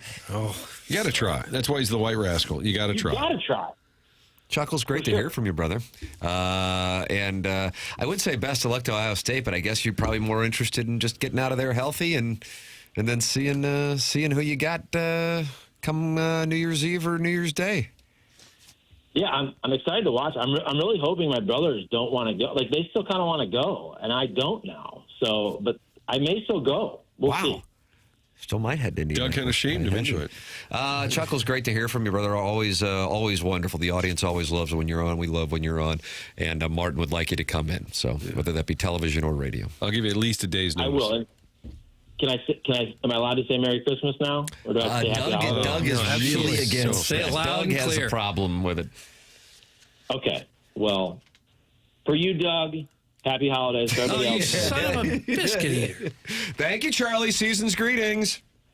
Thank you, boys. You too. See ya. God bless. All right, There's then. Charlie Marlow. Charles Leonard Marlow to you, Doug. Charles Leonard Marlow. Okay. And he might be staying with Brian Henson. Not bad. Sounds like he is. Yeah. Henson's thrown his door open to his little kitchenette that he lives in Indianapolis. If memory serves, I spent $750 per ticket for me and my betrothed for Missouri, Kansas, Armageddon at Arrowhead.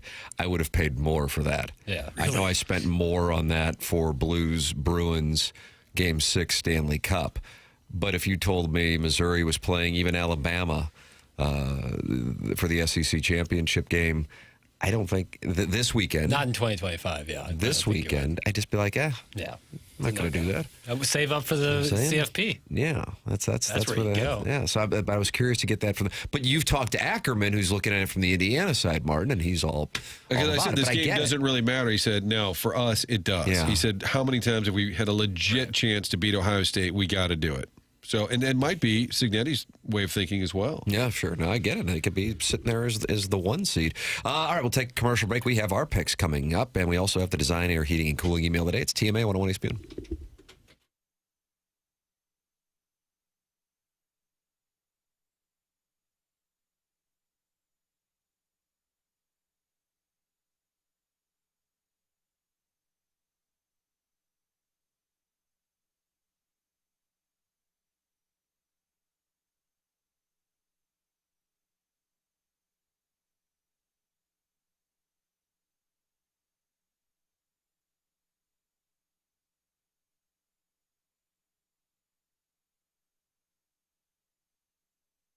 Sorry, it is happening. FanDuel Sportsbook is live and ready to roll in the Show Me State, and they're celebrating with a little something for everyone. All this week, every customer gets a no-sweat bet every day. That's right.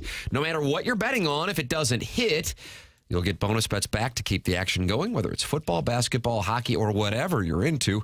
You can bet it all on an app that's safe, secure, and built for every kind of fan. The interface is quick, the payouts are fast, and the experience is top tier. And now you get inside word from a sharp. That sharp is Doug Vaughn. Doug, what is your play? I'm looking at the game on Sunday, What do you Tim. got? Denver at Las Vegas. Oh, yeah. I was Broncos, thinking about this one. 7.5-point favorite. They'll go in and kill Las Vegas. Las Vegas lost 5 or 6 in a row. Yeah. They don't come within 7.5 points of most games that they play. Yeah. I'm going to say that's the safest bet.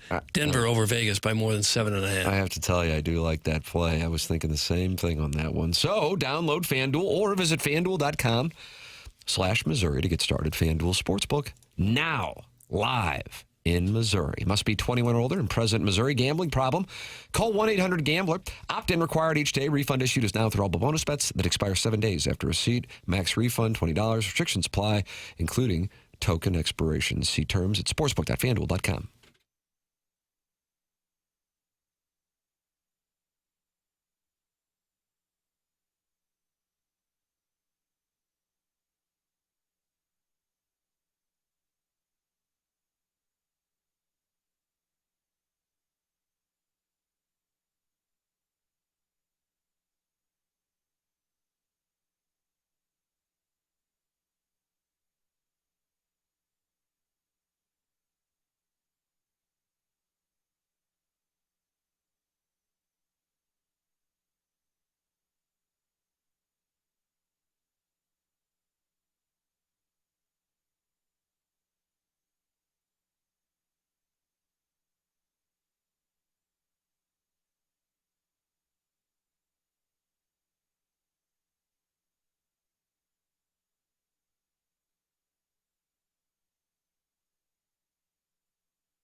Paul McCartney birthday? This is the 52nd anniversary of Band on the Run. The 52nd anniversary of Band on the Run, Doug. That's exciting stuff. It's an anniversary the whole country should probably celebrate. Great song. It's TMA 101 ESPN. Tim McKernan, Doug Vaughn, Martin Kilcoyne with you on the program. Martin stuck around past onboarding because he wants to do the picks. Papers, what do we got? Let's do it. Hold on, I got to get the tunes up. You got to just... We going to hear some Commodores? Yeah, you better believe it. He's kind of the jam. Oh, my. All right, let's do it. Championship week, only one kind of a fringe game going to be on there. The rest of them, the big dogs. We're going to start off, Doug, with the game I know you're excited for. Tulane, North Texas, the Mean Green, 2.5-point favorites. I like Tulane's pad level. Oh, do you really? Yeah, so I'm going to go with Tulane. Tulane, the both points? coaches are leaving but staying for this. Yeah. What's the spread? 2.5 in favor of North Texas. I'm going to take North Texas. Okay. I am on Tulane, and I will take the 2.5. But I'll tell you what I'm really on. The over of 66.5. That's what I'm really. Big number. Wow. That's what I'm really on. These teams will take care of that maybe in the third quarter, Martin. North Texas loves going over. Yeah. I will also be on the Mean Green. Green Wave? What's Tulane? I think they're the Green Wave, and then North Texas is the Mean Green. It can very confusing. I stand alone. Yeah, with North Texas. I'm on Tulane. All right. Okay. Now we're in the big dogs. BYU, Texas Tech. Texas Tech is a 12.5-point favorite. Oof. Well, it was my lock of the week on the spread zone, and you know I'm 9-4 on those, and it's the only thing I hold on to because I went 1-6 last weekend. I love Texas Tech this season, but tomorrow I'm so confused by the number it scares me. Give me BYU in the 12.5. Okay, Doug. I think Satake, the Kirkwood coach, I think he'll have his Cougars playing with their ears pinned back. So I'm going to go BYU. It's hard to turn your back on a Pioneer. Mm-hmm. All I got to do is cover, right? Mm-hmm. I'll go with Kalani. All right. I will take Texas Tech. I just think they're so much better. Okay.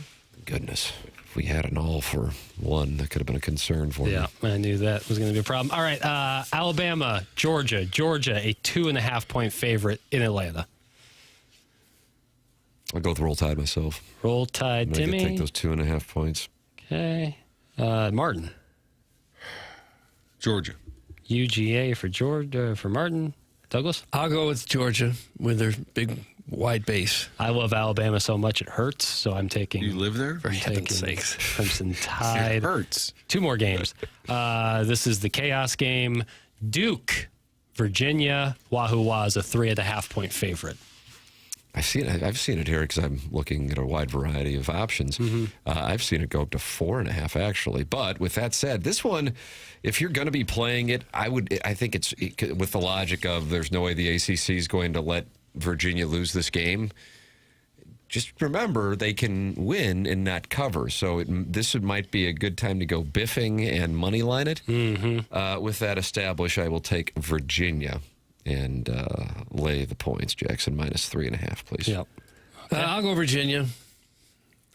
Chris Long might be listening. Don't want to Yeah, I can offend. see that. That would fire me up. I'll also go with UVA. Ricky Horton, also a Virginia guy. Virginia. Keith Lyle, one of my favorites. I'm gonna needle this. I think Virginia wins, but Duke covers. Oh, so you're going Duke? Yeah. Thank God. I'm taking the Blue Devils. And the final game, the game we talked about with Charles, Leonard, Marlow, Indiana, Ohio State. The Buckeyes are 4.5-point favorites. As I said at Mixers in the 1990s, it's the only way I was going to score. Give me the Hoosiers. Okay. Oh, gosh. You went home with Hoosier gals? That might be a promo right there. Give me the Hoosiers. Give me the Hoosiers. Jimmy, these girls over here, no interest in you whatsoever. Look to the left. See those? Yeah, that's your speed. Hoosiers. Grab some Hoosiers for the road. Yeah, I think Indiana will be highly motivated. Ohio State, maybe not so much. Oh, Indiana. Indiana. I can't avoid the... You threading the needle again? No, I can't avoid the all of us picking the same game and being wrong. Right. I also am on the Hoosiers. Congratulations to the Buckeyes Yeah, on their they're Big gonna Ten smash them, championship aren't that they they? don't care about. So there we are. There it is. The picks are in for championship weekend here on TMA. It is 10:12 in St. Louis. We'll take a break. This is the Morning After.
This is Jackson with a Sports Center update driven by Johnny Londoff Chevrolet and Johnny Londoff Autoplex. LeBron James' streak of double-digit scoring came to an end last night after 1,297 consecutive double-digit regular season scoring efforts in their win last night over the Toronto Raptors. That was another Sports Center update driven by Johnny Londoff Chevrolet and Johnny Londoff Autoplex. See them at londoff.com. Chevy, together we drive.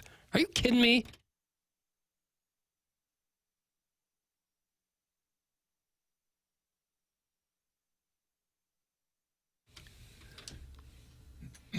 Doug, you ready for the Ottawa game? I'm not quite ready. I'm going to need a little bit more prepping. Well, here's Alanis. Okay. The pride of Ottawa. It's TMA 101 ESPN, and it's a program that welcomes you to participate. You have 43 minutes to get a text inbox name saved on this program. Otherwise, you will not have one in 2025. Jackson Burkett will not be updating the text inbox until January 5th, 2026. 43 minutes to have a name saved in there. So here you go. 314-399-9646 coming up on the program. The Design Air Heating and Cooling email today, the morning after at InsideSTL.com. Let me see what we got. We got Joey Vitale's been on the program. The Colonel's been on the program. Charlie Marlow's been on the program. And we talked it over regarding all kinds of nonsense earlier. You miss anything? Schaefer Door Company, sponsor of the podcast on the morning after.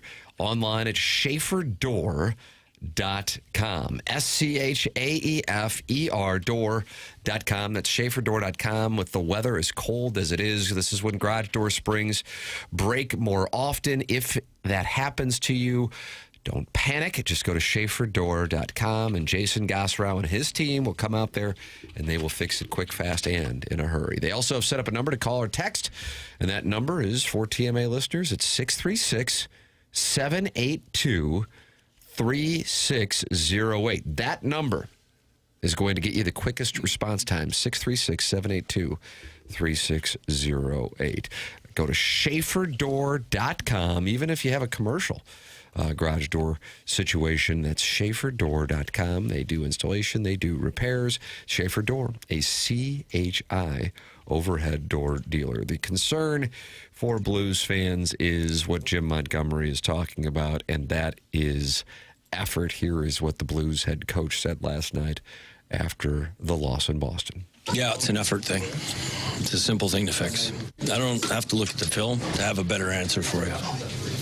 But I know it starts with, from within, from everybody.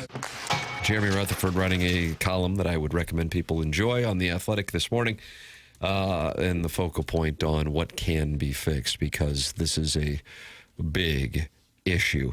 The Blues have scored 2 goals or fewer in 9 of their last 10 games. In those 10 games, which covers 30 regulation periods, they have scored no goals in 15 of those periods and 1 goal in 12 of them. So 27 of 30 periods, they have had 1 goal or less. How about that, sir? They've only scored 4 goals one time since November 15th. Damning. Yeah. It's just also, no matter how good your goalies are or defense is, you're not going to win if you don't score 3 or 4 a game usually. And keep in mind the win against Utah, which gave them their second back-to-back of the season, going back to games 2 and 3, Calgary and Vancouver.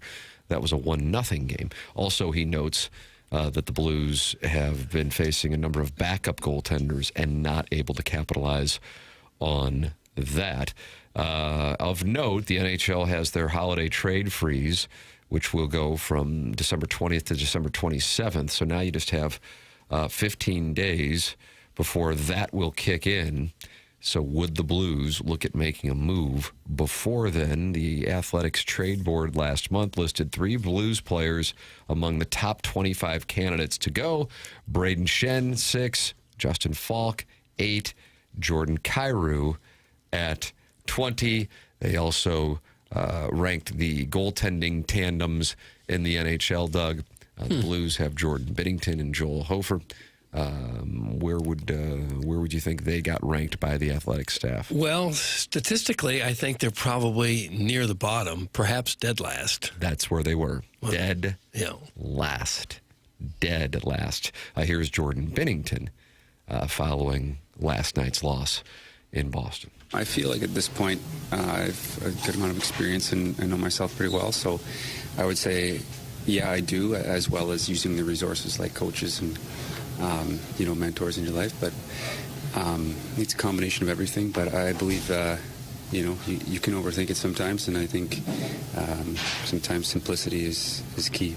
That's 2 tough games. I think there's some good games before that. So I think it's just staying with it and just preparing each day, like approaching each game the same and doing your best. And I know how that goes. So just believing in yourself and finding that inner belief on a consistent basis. And I think I'll be all right and we'll be all right. Blues in Ottawa, that is coming up tomorrow. Blues in Montreal on Sunday. And what will things look like by the time December 20th rolls around and that trade freeze? Tim McKernan, Doug Vaughn, Chairman Kurt slides into the dais in the 10 o'clock hour, and Martin deals with year 2 of onboarding Jackson Burkett on the 1s and 2s. This is TMA, presented by Brown & Crouppen on 101 ESPN.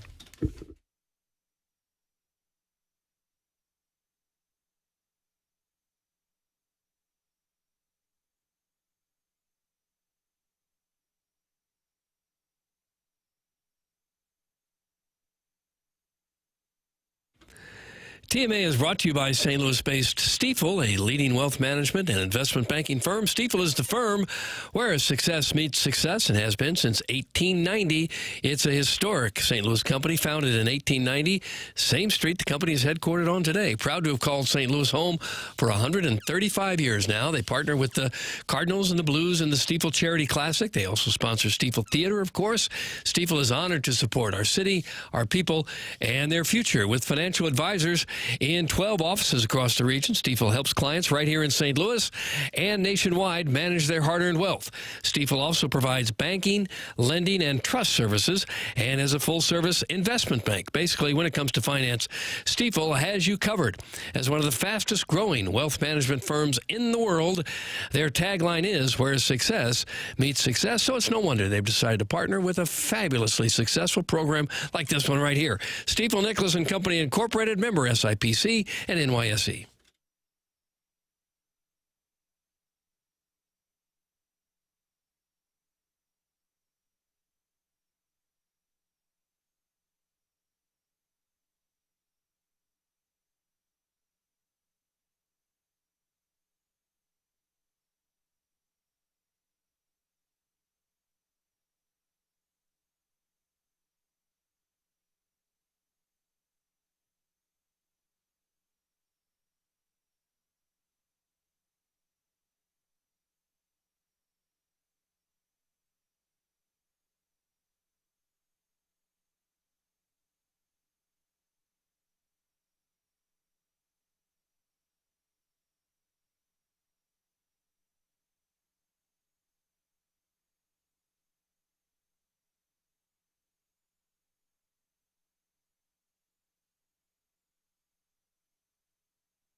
What do you think's going on here? Is this Bobby Vinton? Paul Anka.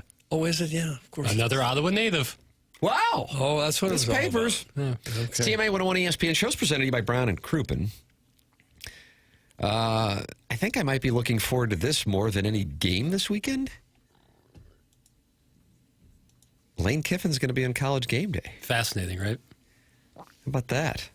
I mean, that's going to be must-see television. He will be on College Game Day, and which means he will be, I guess, in Atlanta? Or is he going to go Atlanta. remote? Oh, so he's going to be in Atlanta. All right.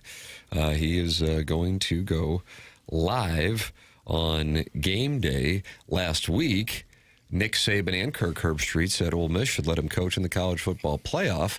And then Reese Davis got pissed because people were saying they were saying that because they were CAA Yeah, Jimmy counterparts. Sexton. Yeah, they thought that all was of CAA, the agency. And Reese Davis, who really doesn't get upset about too much. From all accounts, like one of the nicest, calmest human beings out there. Yeah, I think it's me and Reese Davis. Yeah. Maybe like Ackerman. I don't know. Well, you. Then right, Reese Davis. Yeah, I said me first. You guys should do a Had I ever podcast. said? Yeah, called Great. Good Samaritan Pod. Make our cases for threesomes. I'm sure Reese Davis would be fired up about that. So the train, Doug, he will be there talking it over. I think they'll grill him a little bit. I don't think so. You don't think so? I think Herbstreit will double down, saying like how much of a travesty it is that Ole Miss didn't let him coach. That's my prediction. You can't let him coach. Of course not, but that's what Herbstreit was saying last week. Yeah, that's crazy. And I've heard some arguments like, well, look at John Summerall at Tulane, like they're letting him coach, and I'm like, well, that's just such a different deal. Tulane and Florida aren't really competing for players. Florida isn't in the college football playoff, nor it's. I didn't get that. It's like Ole Miss and LSU are directly competing for players. They play in the same conference. I'm sure the Ole Miss fans will get a real kick out of him being on Game Day. They'll love that. How exciting will it be next year when LSU goes to Oxford? September 19th, brother. September 19th, LSU travels to Oxford. The schedules get released on Thursday. Like the actual dates of games and times, or sometimes. Yeah. All right. A variety of coaches are making their cases and or their disappointment where they are going into the weekend. Jackson has it all. What do we have here? Papers. I know we got Marcus Freeman. We got Mario Cristobal. We got Clark Lee. What do we got? What do you got it? You're El Capitan. Let's go with Marcus Freeman. I like him the most. It's obviously you're disappointed, but more so because a little bit of confusion. You're confused in terms of what we could have done differently, right? And why we fell when we won 49 to 20. We were up 42-6 going in the fourth quarter, and that's the only thing that. And it's not I don't spend time talking about other teams, but it's just like, okay, what could we have done differently? I don't know. He's expressing his confusion as to how they went from winning 49 to 20 against Stanford to losing ground on Alabama, who beat Auburn. Right. And now, if BYU were to win, if the polls stay the same, not sure that they will for the inactive teams, he would be on the outside looking in. Now Mario Cristobal's going, what are we doing behind Notre Dame? This is what he had to say. Last time I checked, Coach, you guys beat Notre Dame in August, right? Why does that result in August not matter more to the committee? I think it will. I'm confident that I think it will continue to be seen because it's reality. We're both 10-2. We had the opportunity to play each other, and we won the game. We won the game. Up front, our trenches performed in an outstanding manner. Certainly our defensive line had a record performance. We were able to hold one of their great players in Jeremiah Love. I know he averages 100-plus yards. We held him to 30 yards. And I think, again, I say that to credit our guys, not to put down another opponent. I don't believe in that stuff there. But the metrics are identical. And we played 4 common opponents, of which we did a better job against, minus the one situation with Syracuse. Obviously, they had the lacrosse player take over our quarterback. Truth of the matter is, football's never been about hypotheticals. Mario Cristobal making his case. And then we got Clark Lee. Is he talking? What's he got going on here? I honestly have not heard this, so I don't know. He could be dropping F this and F that. No, cut it. So I think clean. he can speak to more of what this is. Just his lobbying for Vanderbilt, even though they're obviously on the outside looking in, but his disgust with the system. Sure.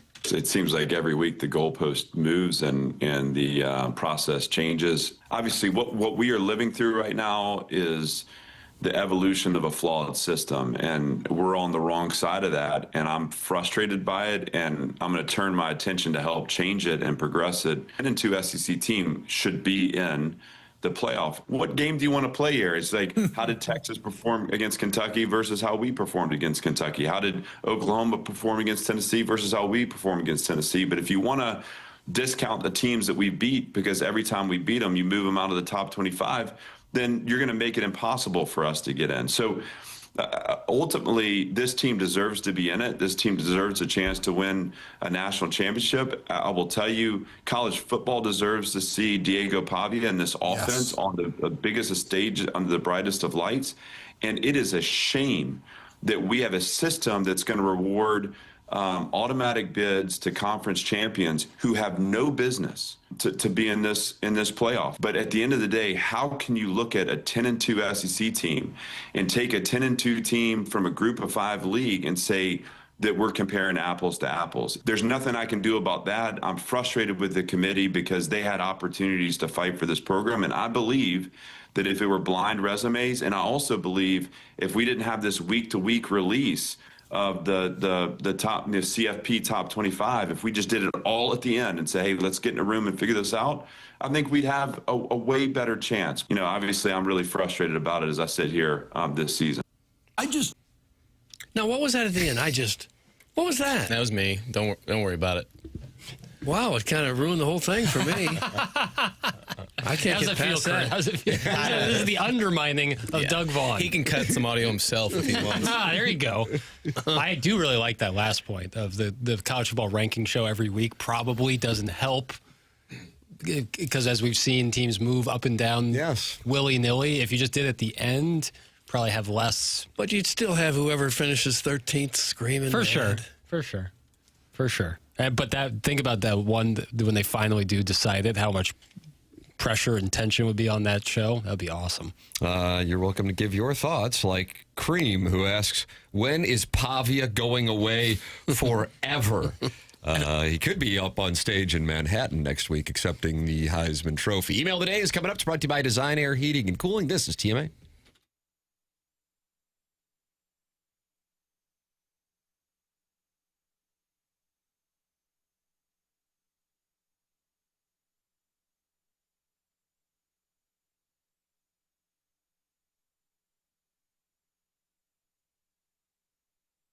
Nothing like taking the family to Ted Drew's, picking out the Christmas tree, and then enjoying some of that St. Louis tradition that is the Ted Drew's frozen custard. Unbelievable. Serving the community with unmatched quality service and hometown pride for generations. It's Ted Drew's at 6726 Chippewa Street in St. Louis, 63109. Nothing like going to Ted Drew's with the family, looking at all of the trees, picking out the one that's going to be perfect for your home, and then spending time enjoying that Ted Drew's frozen custard. Make Ted Drew's part of your family's holiday tradition. Pick out the perfect tree, enjoy Ted's delicious frozen custard, and soak in the spirit of the season. It's Ted Drew's, where tradition tastes great and the holidays feel right at home.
Jackson's turning on his airdrop if anybody wants to send anything to him right now.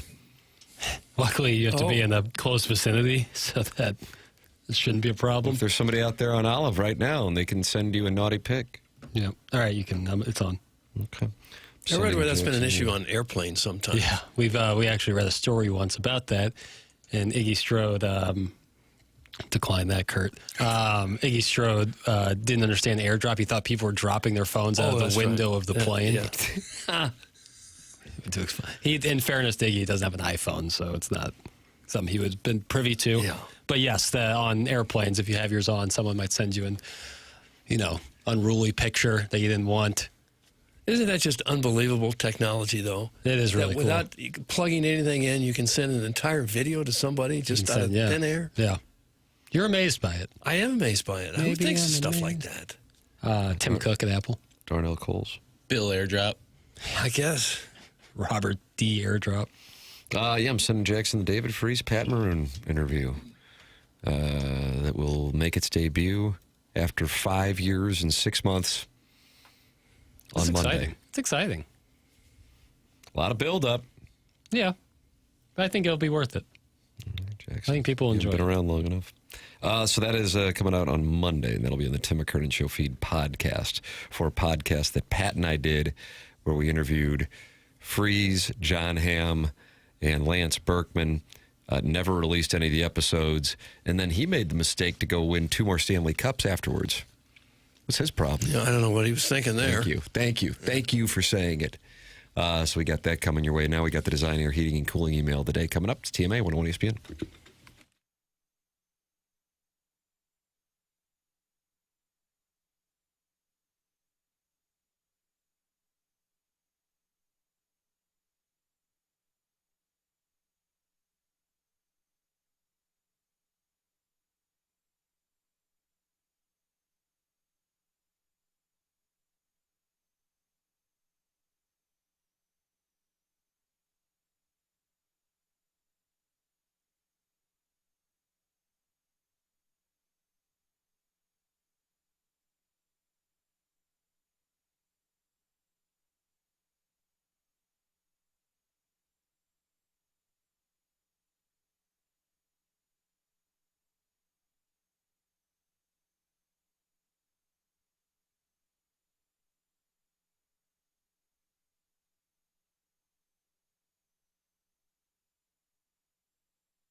This is Jackson with a Sports Center update driven by Johnny Londoff Chevrolet and Johnny Londoff Autoplex. Blues back in action tomorrow night, taking on the Ottawa Senators. Pre-game at 5 p.m., puck drop at 6 right here on 101 ESPN. That was another Sports Center update driven by Johnny Londoff Chevrolet and Johnny Londoff Autoplex. See them at londoff.com. Chevy, together we drive. Are you kidding me?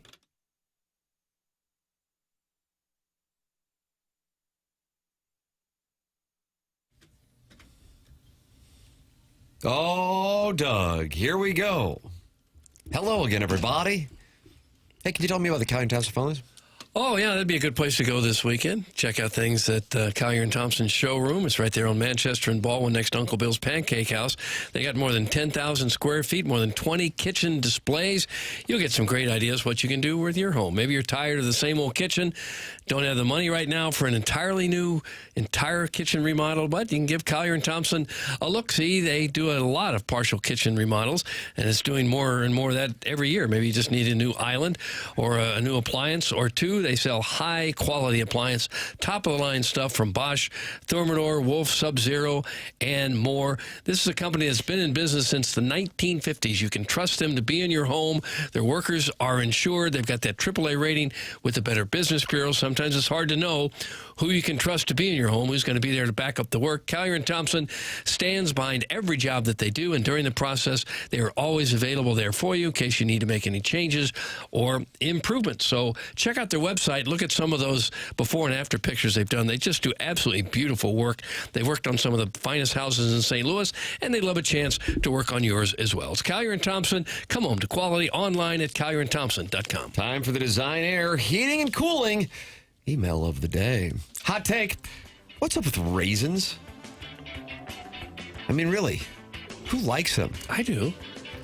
I bet this is where Doug Tapwater Vaughn chimes in and defends them and says they're wonderful. I do. I like raisins. You know where they have raisins aplenty? Where? The Gatesworth. Oh. That comes from the need for seed.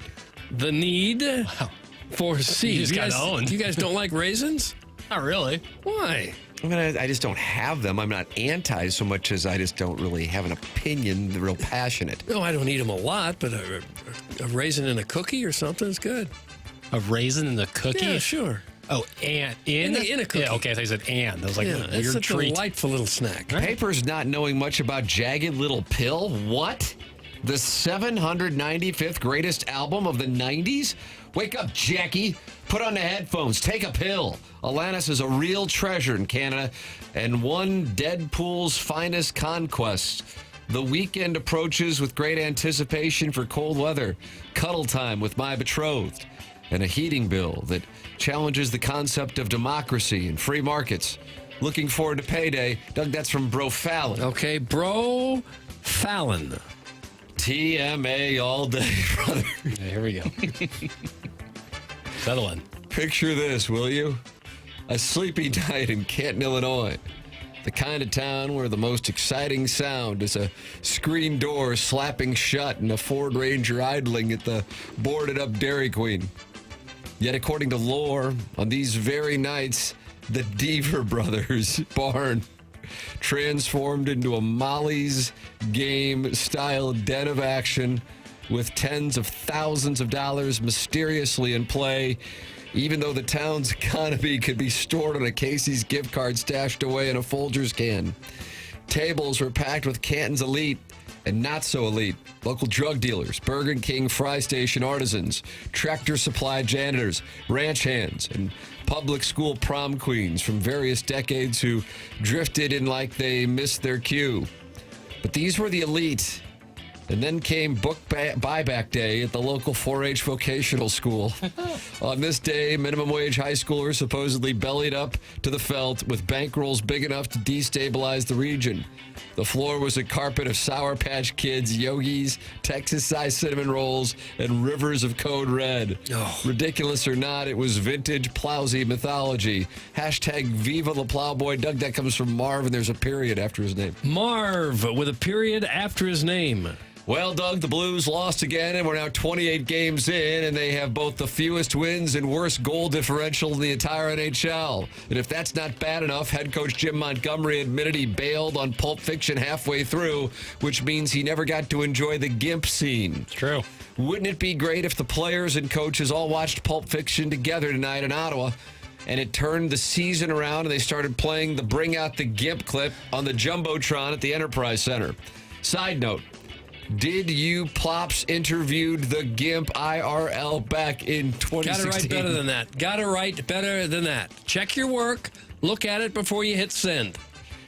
Maybe if I include the word no, it changes it. Did you know Plops interviewed the GIMP IRL back in 2016? Wow. In real life, but no. The real GIMP? Who is this GIMP? Why is he chirping? His face was never revealed. Maybe Martin can book the GIMP as a surprise guest. Be great. I know a lot about setting my money on fire, degenning on random NBA games because some tout on Insty named Bear Down Cuz told me to, and it's great. How's Libby Jack? We got to bring that back. How about that whole deal? Pale should stick to movies and go degen on some Oscars futures and maybe stop betting on the league that's currently mired in a sports betting scandal. If you or someone you know wagered on the Lakers Raptors under based on the secondhand gambling advice relayed by a Pale radio producer, call 1-888-BETS-OFF. That's from Buck Swope, DBA, the Recessed Lady's Breast. And that's what we have for the Design Air Heating and Cooling email today. I have a question. It's what you got. Okay. Today, I'm going to cast my vote with a fellow by the name of Marv, with a period at the end of his name. It's about time somebody had the nerve to take Big Raisin to task. I'm going Need for Seed. Oh, I like Buck Swope. I'm going with Marv. Marv has won the Design Air Heating and Cooling email today. Congratulations to Marv. BK and Ferrario are up next from the Centene Center. Time for us to shut it down. For Jackson Burkett, for Chairman Kurt, for Martin Kilcoyne, for my brother Kevin, for Douglas Elvin Vaughn, I'm Tim McKernan. This has been The Morning After, presented to you by Brown and Crouppen on 101 ESPN and the TMA STL YouTube channel.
near side. Suter to Holloway and into the middle of the ice. It goes. Kyrou with a shot that gets blocked. Final 3 seconds are there. And the Bruins and the Blues a 5-2 defeat to kick you off this 3-game road trip for the Blues. They'll regroup and try to get back at it Saturday night in Ottawa. Yeah, they'll try to regroup. I don't know if they have what it takes to actually do so. Alongside Alex and T-Bone, I'm BK. We're broadcasting live at the Centene Community Ice Center. Check us out on YouTube at youtube.com/101ESPN STL. It's 11:02. Your time check brought to you by Clarkson Jewelers, an officially licensed Rolex jeweler. TMA gave us plenty of time to break down whatever the hell that was last night, Alex. Appreciate that, TMA. This isn't the one you couldn't have gone a little bit longer with. It's fine. A 5-2 defeat on the road at Boston. They get right back at it tomorrow night in Ottawa. Then a back-to-back Sunday against Montreal. Good friend Zach Bolduc back on the ice against your St. Louis Blues. We'll get into that. I'm sure people coming will up be in the 12 o'clock hour. Very calm and confident when they go into that game. You've lost your last 2 games by a combined score of 9-3. You're giving up way too many goals. You're not scoring many. And then your coach after the game last night, Alex, had this to say. I'm going to play, you know what? I'm going to do something different today. Oh. Let's go ahead and play the entire, since we've got time. We don't have 7 minutes. And this will take a while. Oh, the entire Jim Montgomery post-game press conference. All right, Bradford, let's go ahead and take a listen. Monty, just what were your general thoughts on that one? Bruins were really good. We weren't. What areas did you want to be better in? Everyone. Defensively, where do you think the breakdowns happen for you guys? Poor reloads, poor gaps. I think Jordan Binnington was one of our better players tonight. Wasn't for him, it could have been a lot worse. Did see Thomas the last 10 minutes? Just the game was out of hand, so there was no need to play him. Wasn't a benching. Was not a benching. Was it just dealing with whatever he was dealing with injury-wise? Yeah, he didn't skate the last 2 days, so let's just continue to rest it. I mean, when you talk about the bad reloads, bad gaps, is that a simple thing to fix, you see? Yeah, it's an effort thing. It's a simple thing to fix. The effort, we've been talking about that for probably about a month now, the effort, desperation. Just how does that happen?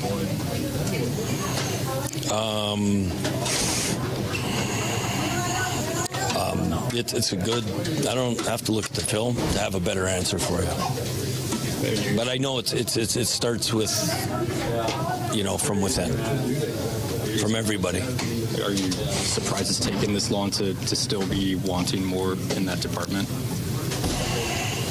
Yes.